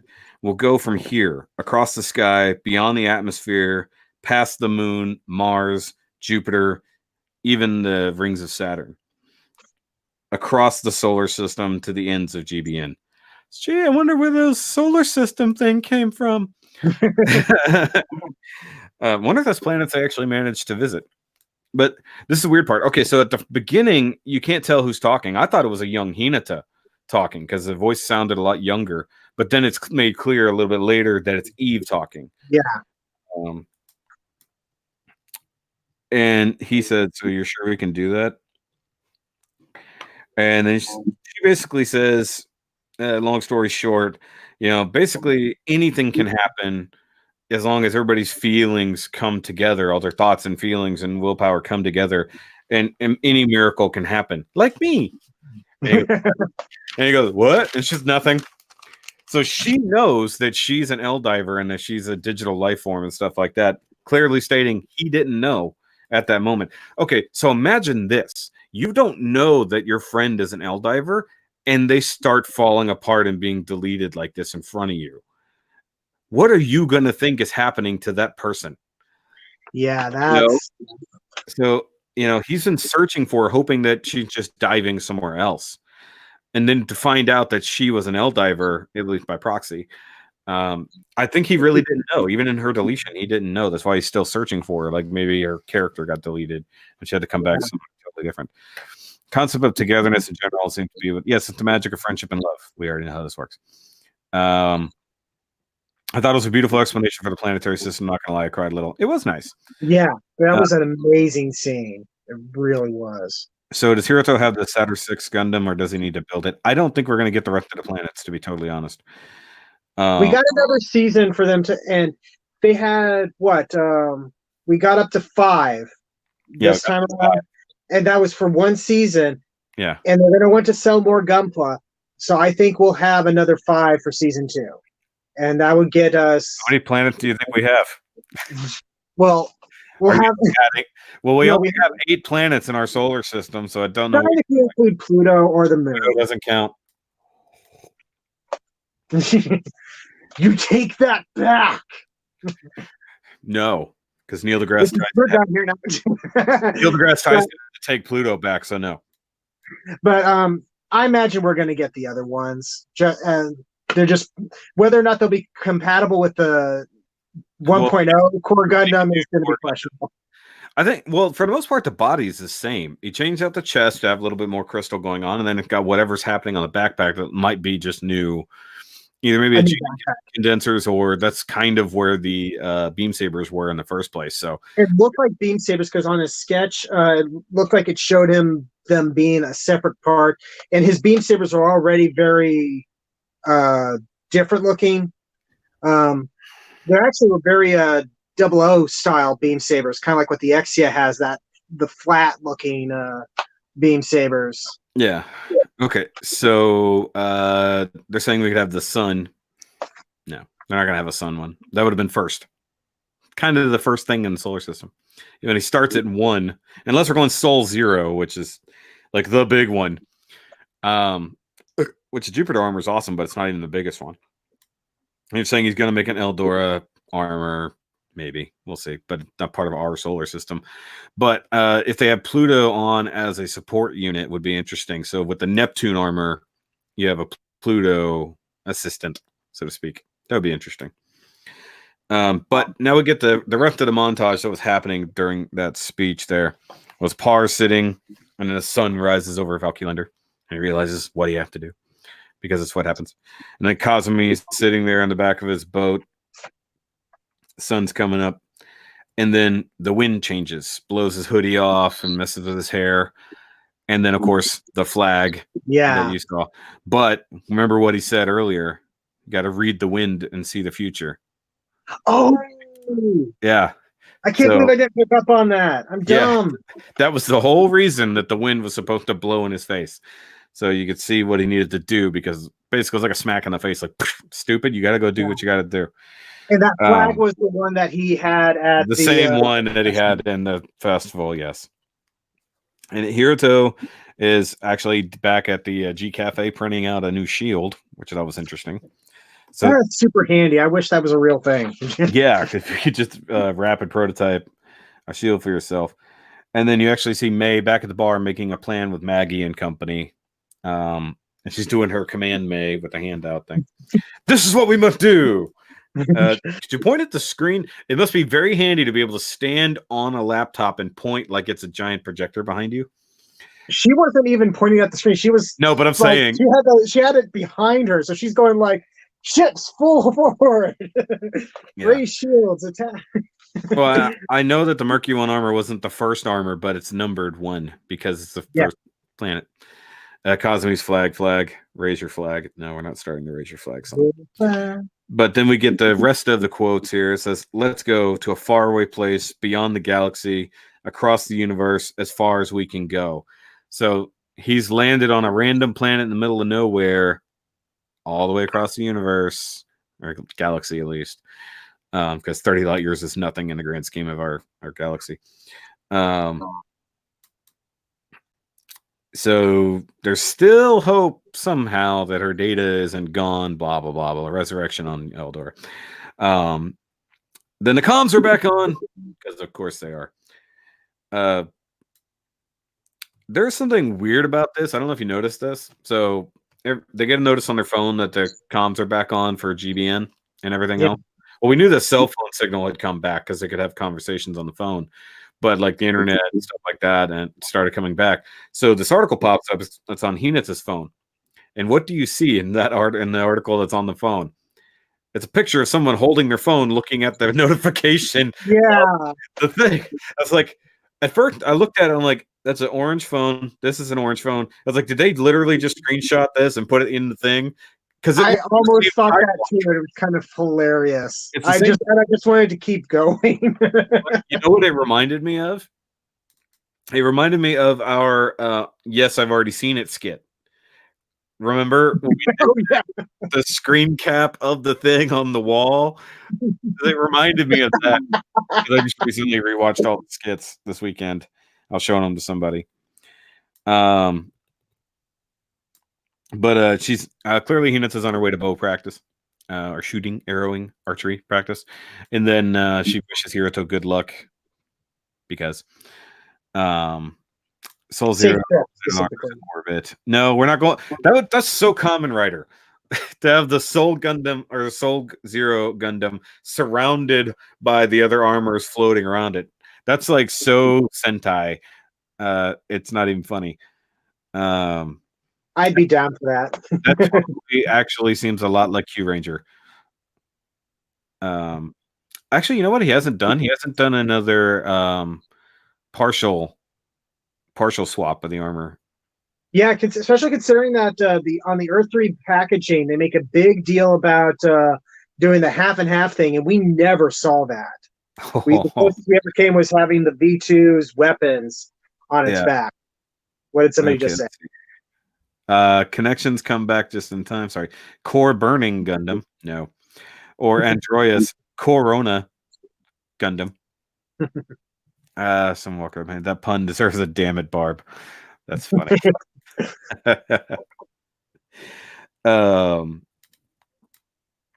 So we see the new Core Gundam in all its glory. And he goes back into GBN.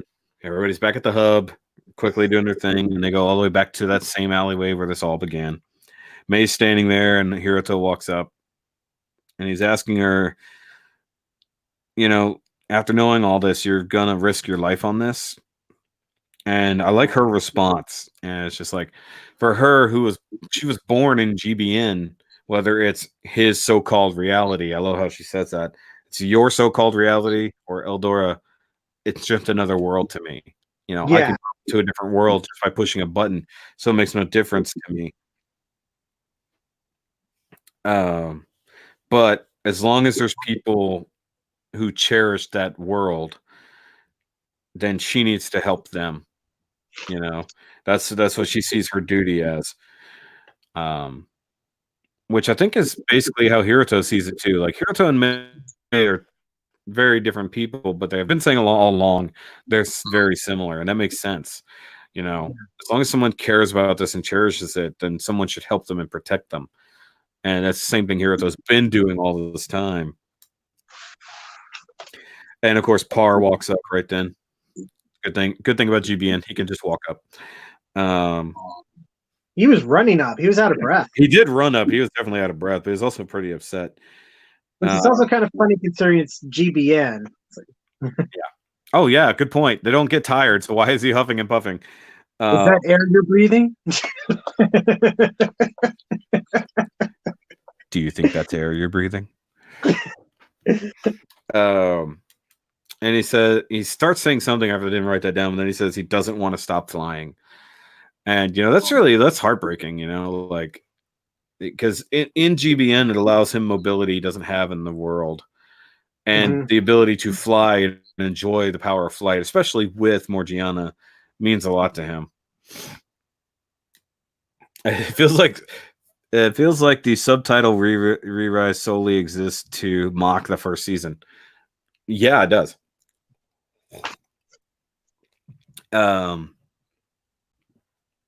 It says they improve sensory functions. Okay. Which means they're really tapping into your brain, which you brought up before. And of course, right then, Cosme walks up. He's like, "Oh, I'm the last one." Like, says something about being the leader. He's a fucking leader. Who cares? Well, I'm the leader after all. Yeah, I'm the leader after all. He should have been there first. Yeah, you should have, asshole. But then the important line is, "I can't leave her crying." And then he's like, "Huh? Nothing.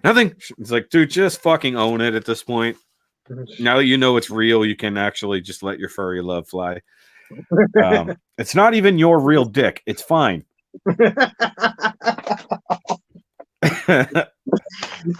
It isn't. Oh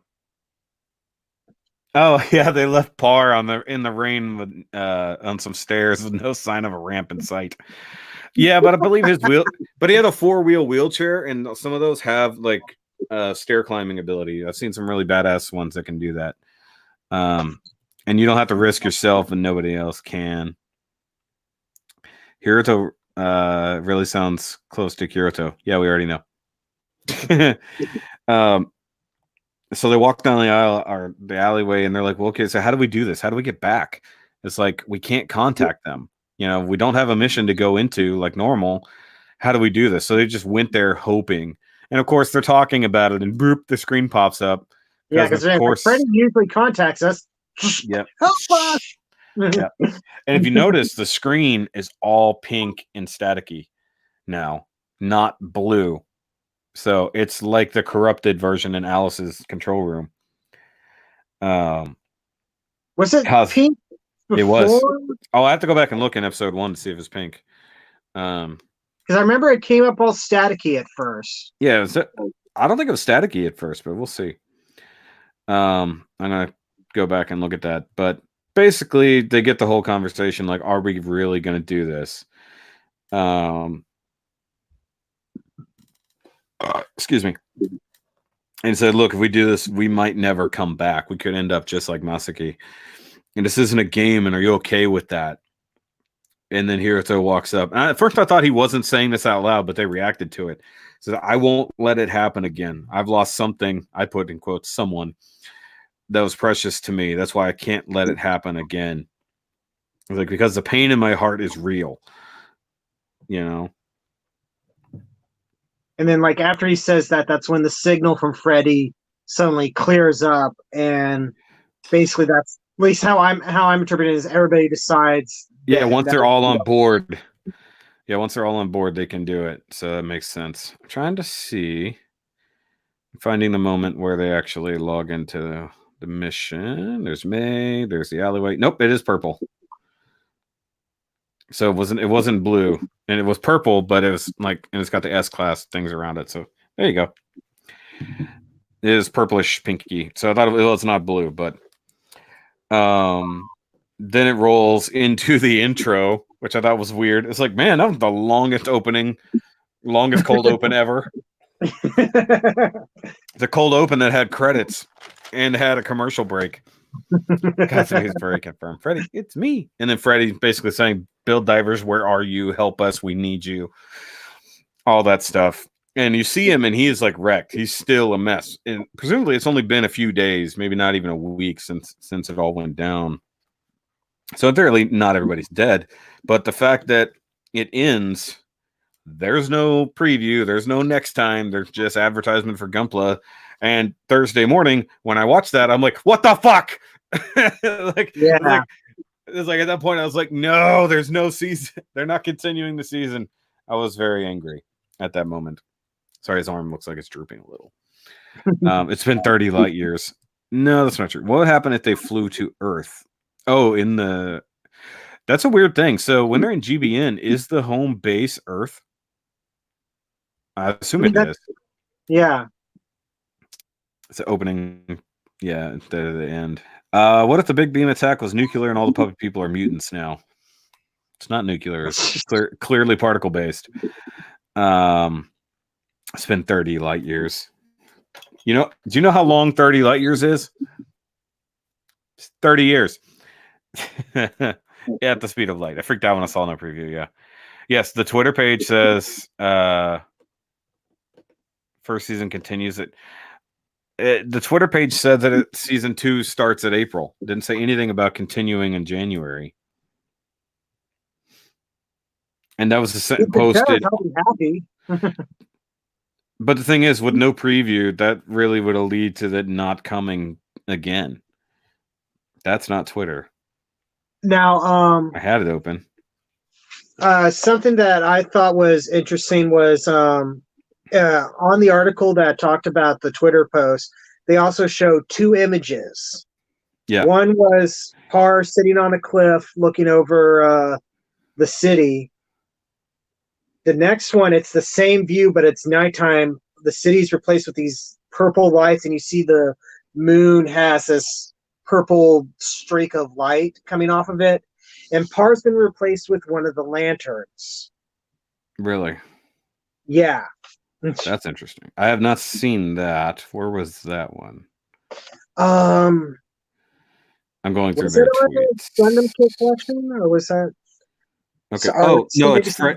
No, it's Freddy sitting there, not Par. Oh, did I say Par? Yeah, you said Par. Oh, I apologize. I meant Freddy.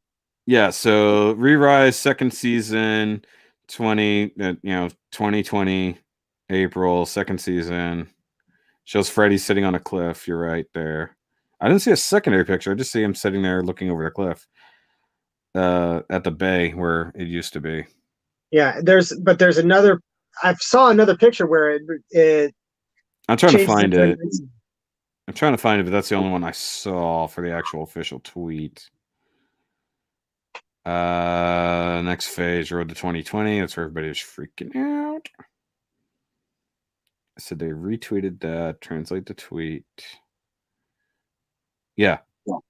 And the fact that it'll be on the new Gundam channel, not Gundam Info. They better not take Freddy. Yeah. January's ReRise TV broadcast. Yeah, so the ReRise TV broadcast will be in January. There you go. Why am I not seeing the rest of the photos? I'm only seeing the one. That's odd. Weird. Translated from that. Yeah, hold on.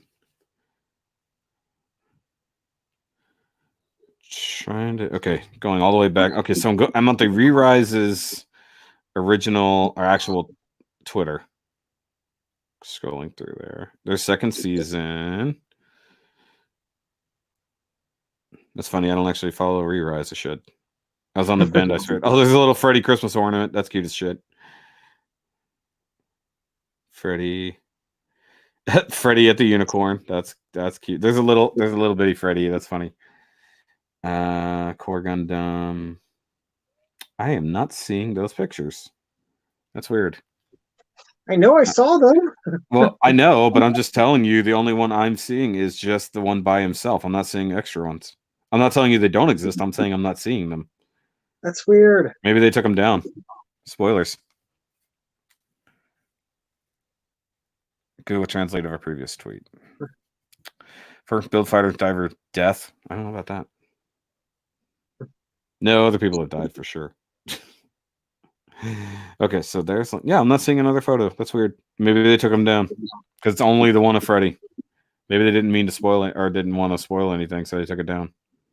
But yeah, we got to wait frickin' 4 months. This sucks. Yeah, no new episodes until you all buy multiple Core Gundams. That's funny. It's true. I wonder if I could search. Yeah, so this is Bandai Spirit's Twitter. So they just retweet everything Google related or Google related, Gundam related. What is coming out there? Fun to build Gunpla. Who's going to go buy the clear murky one? P Bandai Gundam base kit. I know it's not P Bandai, it's Gundam base. Nobody? Okay, good. I'm going to eventually get the Murky One armor, but You don't want the clear one? So it looks like it's made of water? I mean that's cool and all, but I learned my lesson after the clear unicorn Banshee Norn. Yeah, I'm just picking on you. You mean the Banshee Norn you got from me? Yes. Oh, my phone's dying. I'm gonna just go ahead and turn that off. The images switch base time of the day. Interesting. How do they do that? Lantern one is on Google Images. Okay. It's on the official ReRise website. If only I had access to the internet otherwise. Gundam Build DiVERS ReRise. I didn't spell that word. Shit. Okay.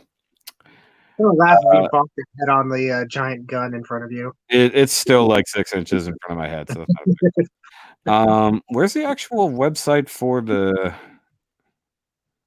I'm not actually seeing the Build Divers website. I'm seeing like my anime list, stuff like that. Weird. Oh, I didn't get Divers right. I got Gundam Fandom. I got Wiki. And now I can't see the comments at all.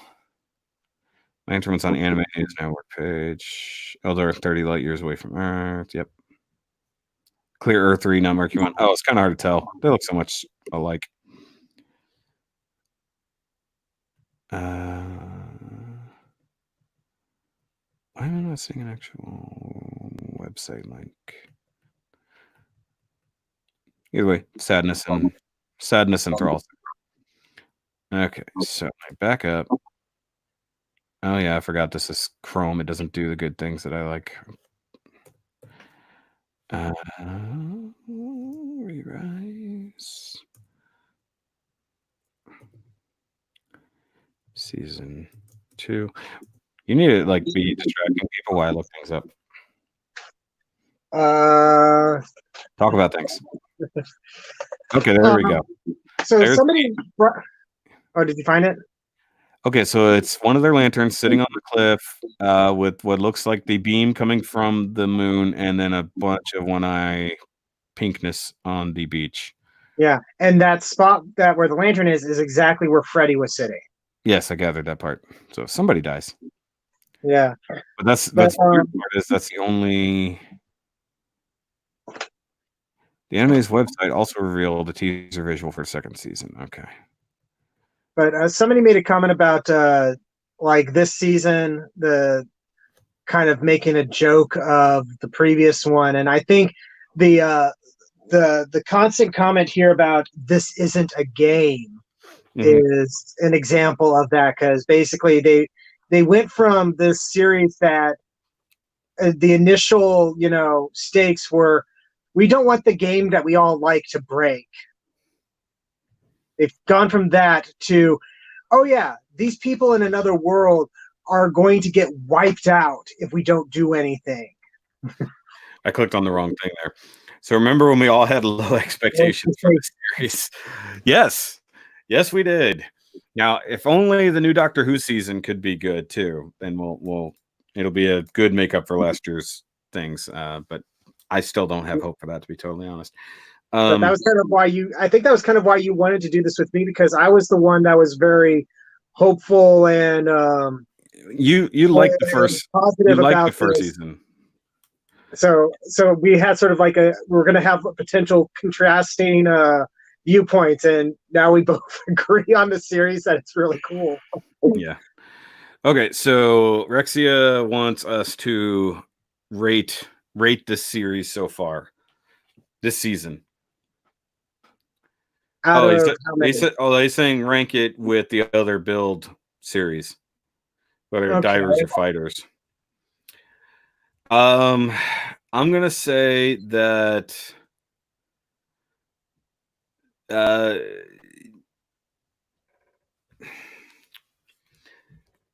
fighters. Agreed. Fighters. This one. Yeah.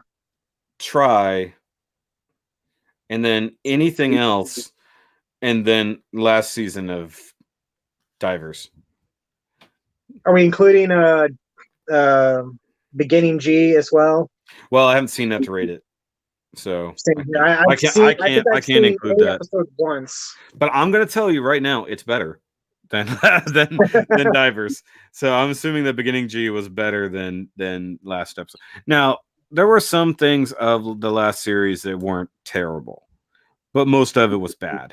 The second story arc for the series for season 1 was pretty decent, mainly because they went from the stakes being, I don't want my game to break, to I don't want this person I really like to die. Yeah, because like everybody else is saying, that there's real stakes to this series. There were real stakes in the first season, but we didn't see them from the point of view of the people who were going to suffer those stakes. We saw them from the point of view of a kid who didn't want to lose a friend or didn't want their game to break. But whereas the adults were trying to make the real adult decision based on the actual stakes that we were going to have, GBN crashing and everything breaking. Now, there was some nice character development, but once again, of the older characters, Koichi, Tsukasa, those people, whereas nobody else really had character development. They're all just little kids kind of trying to grow up. The ninja girl got a little bit of development where she doesn't have friends, but yeah, IMA developed only because she started out with a negative character arc and then it changed. We thought she was going to be an antagonist, and she was supposed to be, and then she switched sides once she realized that life could be better, which is fine. But once again, a more adult character. She was older than all of them, had been through more shit. That's why this series is better. Everybody's older. The only kids we're seeing are the ones who are actual little kids being little kids.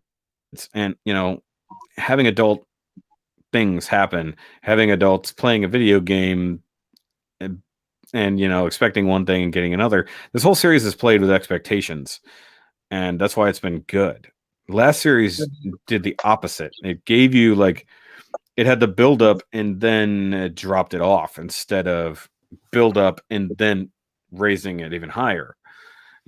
So that made this one a lot better. But that's why I liked Build Fighters Try, where they actually had much better character development, and real stakes as it went on, plus a mystery to follow for the entire season. This whole season was a giant mystery, and we all kept talking about it. Thanks for the $5. Totally not Marlon. Appreciate that. Is Riku a Gary Stew? No, because he actually had to try. Gary Stews don't have to try; they're just good. Never been able to find all of Beginning G. Me neither. I've seen a episode of it. I don't think it was even subtitled. That was also ages ago, and I haven't been able to find it since. Yeah, and that's a good point. I don't think anybody fan subbed it either. Probably not. That's a good point, Marlon. We're getting a lot more stuff in 2020, and it's a 40th anniversary, which sucks because I didn't miss the pre-order for the G40th, so I'm gonna have to pick it up at a different point in time. It's Joey's fault because he ordered 7 of them. And He Riku ordered 7 of those. I think it was 7 or 6. He ordered a lot I of can them understand ordering all the Leos. because he's Joey. He buys in bulk, but he wants to paint them in different colors if I remember correctly. Okay, I will. See, he's watching. He just wasn't talking. How many G40th did you buy, Joey? See in the chat. He's in the chat. He was hiding until we mentioned him. Like a meerkat. Yeah, but see, in the first season of Build Divers, there was no consequences to losing, except that you lost your rank. They were vying for rank. They wanted to challenge the champion eventually. Of course, they end up befriending the champion by chance and all this other garbage. But this one had real stakes, better characters, better Gundam designs in a lot of aspects. Utilized a lot more, although also gave us some one episode of things, which still annoyed the crap out of me. You only got one. The main Gunpla that never really got used was for a character that was never really intended to be a main character, but for whatever reason was advertised like one. Captain Xeon, yeah. Even in the opening credits. Yeah. Which is I still don't understand why he's in the credits when he's not even a character in the story. He's a red comet herring. What's that? He's a red comet herring. Maybe it was. Hey Joey, was it Justin that said he ordered like 6 of them? Because I remember it was in a conversation. It's on GoGo Anime apparently. It wasn't much in the way of stakes on Fighters either. Fighters had stakes, especially when things started going wrong. Especially near the end when they're losing the Plavsky crystals, and that's the only way Reggie was able to stay. There were stakes there. There were stakes when it came to Isla. She was captured for her abilities and being remote controlled to do all these things. Yeah. So there were stakes. There were plenty of stakes, And then they did the story arc with the Meijin and how he just wanted to. He wanted to do Gunpla on his terms, but he's being forced to do it on somebody else's terms. And he also wanted to make up for what the second Meijin had done, because he had changed people's perspective of Gunpla battle by being a brutal guy, only doing it for these things, not understanding and fun.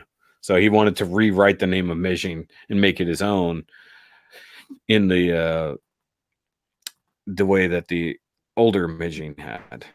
So, but yeah, no, Build Fighters. If you say Build Fighters didn't have real stakes, you weren't paying attention. It wasn't. There were people could have died in that, because remember, those things were happening for real in the game. Gunpla actually were damaged and destroyed and beat to shit. Tri had slightly lesser stakes by giving you the different damage levels. So that was a nice upgrade. So you could turn it up to A and things could get destroyed, or crank it down to C when you just wanted to practice. I like that. That was good. And developing older characters by continuing them on with a different set of kids to mess around with who also had to deal with different things. And to me, they had much better rivalries. They had much bigger things to do in Tri. And people hated Tri because it was too much like a Toku series or something. Or a Super Robo series. I'm like, were you not watching the first one? It's like, and even me as a G Gundam hater, even the tie-ins with Domun and all that stuff, I was still okay with it because it wasn't that series. That series just sucks to me. Taking ideas of that series and applying them in a new, better way, I'm okay with that. Tri was real whack with overpowered suits. No, they got stronger for sure, but super strong suits already existed. We just weren't on a team that had them. Yeah, they still had those powers. Because and the thing is, they also had, in both Fighters and Tri, they started off, weak and had to build up through training and Gunpla building and stuff like that. It's very much in that sort of tournament fighter shonen anime style. Hold on.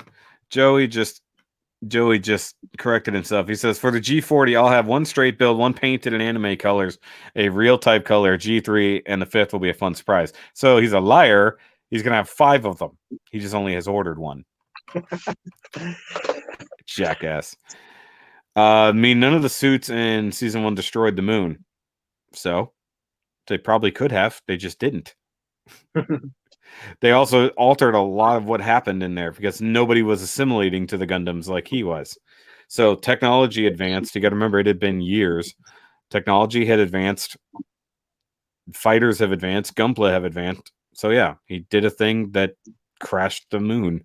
It's like it was an attack so powerful and so unexpected because it wasn't based on something in the set rules of the game. He broke the game by doing that. That was the point of that attack.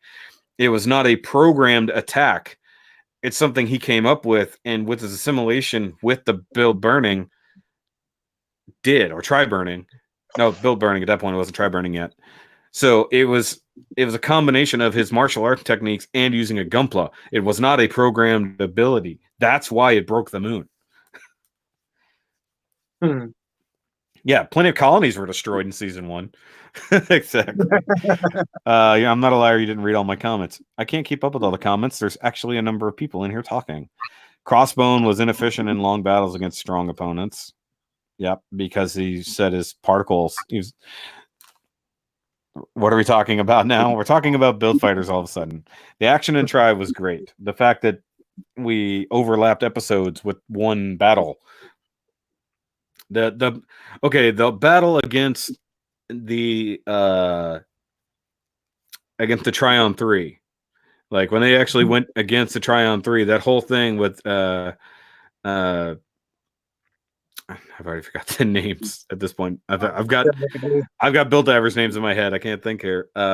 Sakai and Minato Sakai and what's his face? Yuma. Because I'm remembering them screaming at each other.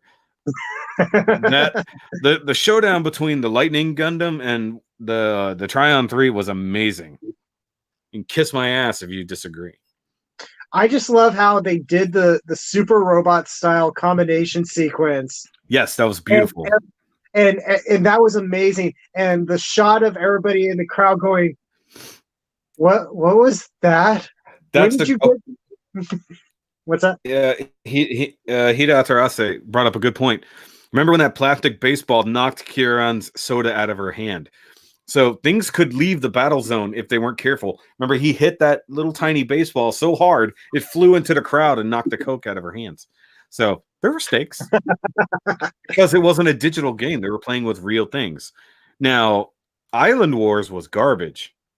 Don't get me wrong. Island Wars was a steaming dumpster fire of a series. Some cool ideas, especially with the what was it called? What was that orangey Gundam covered in plastic? The Scramble Gundam? That. I was going to call it the Waffle Gundam for some reason. The Scramble. I knew it was breakfast. I can't remember. What happened that would make a Waffle Gundam. Thanks. Yeah, Waffle Gundam. I like the idea of a rogue Plasky Crystal 2.0 connecting to Reggie's daughter and going out of control and taking over this entire island, basically assimilating the island with Plasky particles and crystals. That was awesome. But the bullshit Gunpla magic to summon the Dragon Caesar, no, fuck you. You didn't build that kit. It's not scanned in. Fuck you. I could just program this gigantic Gunpla to come out of nowhere. No, fuck that. I don't believe in all that. They were on Sola Chogokin stands. Yeah, that's true. MG Tryon 3 win. I still say it could happen because we got the Verka, but if it had to be based off the Kentucky version. Minato Yuma. Yeah. That was just fucking awesome. Not the best kit though. No, Scramble Gundam was not the best kit. Steak and Eggs Gundam. There you go. Scramble Gundam is okay if you put it in a pose and don't think about its transformation. Yeah, we need a Ranchero Gundam. So a combination of the Tequila Gundam and the Scramble Gundam, and we'll just call it that. The Huevos Rancheros Gundam. Someone do it. I don't think so, Tim. He just always should have said, "Go fuck yourself, Al." Do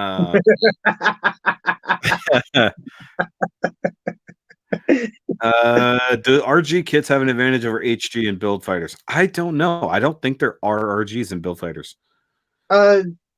Technically, they had the RG system in RG system that had nothing to do with that. But they showed the inner frame. Yeah, but they also, it was called a rotational gradient, something like that. RG stood for something. I don't know. I know it was basically their way of basically advertising the RG kits, which I think were new at the time of that. Before. No, we talked about this before. The RG kits came out like 3 years before Build Fighters. Did they? Oh, okay. Head turn, look at the bottom. Oh, yeah. It was a faceplant flyer. That's what we call that. You know that, Eric. It was a faceplant flyer. There is a PG. There's a mega size. Mega size battle. That was cool. Like radial generation. Thank you. I know something like that. Build Fighters had every kit. I think nobody wanted to use RG for Nightmare to repair it. True. Oh God. Now, what I always thought was crazy about that, because they're using a real Gunpla, they have to build dozens of spares of custom parts. If they're going into battle and it's taking real damage and have to be replaced by the same thing so that you keep your same stats, you have to build dozens of custom parts over and over. And from what we know, they don't have just 3D printable parts then. So, I mean, and they kind of touched on that a little bit with because they talked about with the Italian guy, and he was saying like how as his wing Gundam got damaged and repaired, that's how he kept changing it. Yeah, he kept changing it. That's why it was asymmetrical. That's why the Fenice. He's the only one that did that. Yeah, he just patched it, made it look a little bit different. He didn't just fully repair it, but he'd also been using the same Gunpla for like 12 years or something. Instead of just building another one, he just kept repairing and patching and upgrading the same one. I thought that was always interesting. Like that's why whenever they got to the Kamiki burning, at least it was probably a new kit. Like Tri burning got really wiped out that final battle. And yeah, Transient versus Tri burning final battle. Yeah, they destroyed most of the planet. So if you want to get all about, he broke the moon in that one time, they killed the moon and half of Earth with one punch. So yeah, one punch. ReRise was a bit poor. What? No. Build Fighters had the most money to spend. Oh, budget wise. Oh, okay. Yeah, because they didn't make enough money off the previous kits from the first series. Bandai released an MG of their Nashta. It was never used in a series. The Fenice Renasta? Yeah, it was. He used it. It was before the final battle when they were having the festival outside. Yeah, he went up against Kirara with it briefly, along with the what was it, the Mao Cross X or whatever? Yeah, Crossbone X. Yeah. Yeah. So no, it was used. It just wasn't super featured. And it was in when they all jumped in. It was in there. Plus, I think we had it in like Island Wars and in one of the bat logs or something like that. Yeah. Well, the fact that the regular Fenice never got a MG release was stupid. It was like, come on. How many Wing Gundam molds do you have laying around you could easily modify to this? He used the HG, not the MG. Did you really just go there? Like, they all used HGs. But the point is they never made an MG kit of it. Considering we had an MG kit for Build Strike, for Amazing Exia and Amazing Exia Dark Matter, for That one, the wing one. Renacita. Thank you. Say it. No. Say it. Renacita, if you have to go there. Renacita. Yes. It means rebirth. Come on. Yeah. Okay, so he says, sorry, he says Sekai was way too OP in comparison to literally everyone else. He had a Gunpla built by the world champion. Yeah, it would be more powerful, but he also still didn't know what to do. He had to get stronger and stronger. You know, he had a well-built Gunpla and he was a noob. You could still make shit happen. You know, it's like, and then once he started using it for martial arts, once he learned to use his martial arts in application, of course it was OP. He could do martial art magic. It's like he could hit you with nothing, which, yeah, versus the denial battle, still badass. So Try had some really awesome battles. It's the only time I accept a shining finger as a thing. Only time. Only because it was so subtle. Just that moment where he just goes, doop, literally just touches him and eradicates half a mountain. Liberian Jim's counterattack. I feel attacked. I love that, Renesta. Well, yeah, yours was cool, but I mean, like, they needed to have a wing version. I remember when Team Tri Fighters was fighting a Team SRX and they had their comms cut out, which when they're standing right next to each other. Yeah, but they're isolated in the things, unless they literally stick their head over into the other person's battle thing, because they can't be so close that they might hit each other because they have the full movement in the cockpit. You don't want to be so close you punch somebody, you know. So presumably there's a way to isolate that. You can do a lot of things with plastic particles in that universe. So who knows? We also have I do remember that scene. I think it was kind of funny. It's like you're standing right next to each other. Just raise your voice a little. Yeah. We also have the MG build Gundam Mark II. Yep. Oh, right. So I don't like the first DiVERS. I don't buy that Riku could A, make a new custom, and B, do the maintenance. Yeah, but he didn't have to do maintenance on it. He just built custom parts. It scans in. You don't use the real Gunpla for anything. Yes, we know you built Renacita 14 times, Joey. It's been said. Kung Fu Magic will always be great. What maintenance? There you go. MG Mark II, spare parts, energy powered gym. That's interesting. Why they didn't have the powered gym cardigan? MG, I don't know. Hey, baby. I'm trying to sleep, and all I hear is them running back and forth. Yeah. I'm sorry. Oh, yeah, it's getting late, isn't it? Yes, it's 10:30. Okay. Yeah, the neighbors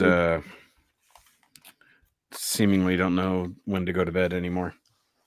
I thought we were going to for a second. No, it's them. They are running, but I've had the headphones on, so I couldn't hear it until I just took the headphones off. It is 10:30 at night. Their kids should be in bed. It's ridiculous. Yeah, it is time to call the stream. Actually, it's been going for quite some time. But guys, of course, this is the end of the season, and that means it's the end of our review discussions. But it doesn't mean we won't stop hanging out and doing stuff. We'll just have to find something else to watch and review, I guess. I don't know. But we have no new Gundam until April. That's gonna be weird. Oh, wait, when's Hathaway's Flash? Shouldn't that have come out by now? No, that hasn't come out yet. I'm pretty sure. Oh, I thought it was supposed to come out with Penelope. Obviously, it hasn't, or else we would have seen something about that. Sorry, I'm just reading the comments there. But either way, guys, thanks for coming and hanging out. There's been a lot of you here for a very long time. We really appreciate that. That's awesome. Make sure you go back and watch the rest of them. If you, for some reason, haven't, I actually put everything in a playlist today, so that was cool. But we always appreciate you guys watching, coming and hanging out with us. Look forward to my best and worst list coming out hopefully by the end of this week, by New Year's. I'm going to work on that list tomorrow. And I hope you guys have a great New Year and all the above. Oh, by the way, Eric, I forgot to mention this. Finish that unicorn. He has been working on it. Though. I almost have my PG Exia done. Yes, you do have. You almost have a PG Exia finished. It's close. It's very close. So make sure you go subscribe to this man right here. He needs more subs. And good God, they are being noisy. So have a great New Year's and all the other things, guys. And we will see you when we see you. And remember, as always, keep on building. And let's keep building this community together. And I'll see you the next time you invade my shelf space. Indeed. And bye, guys.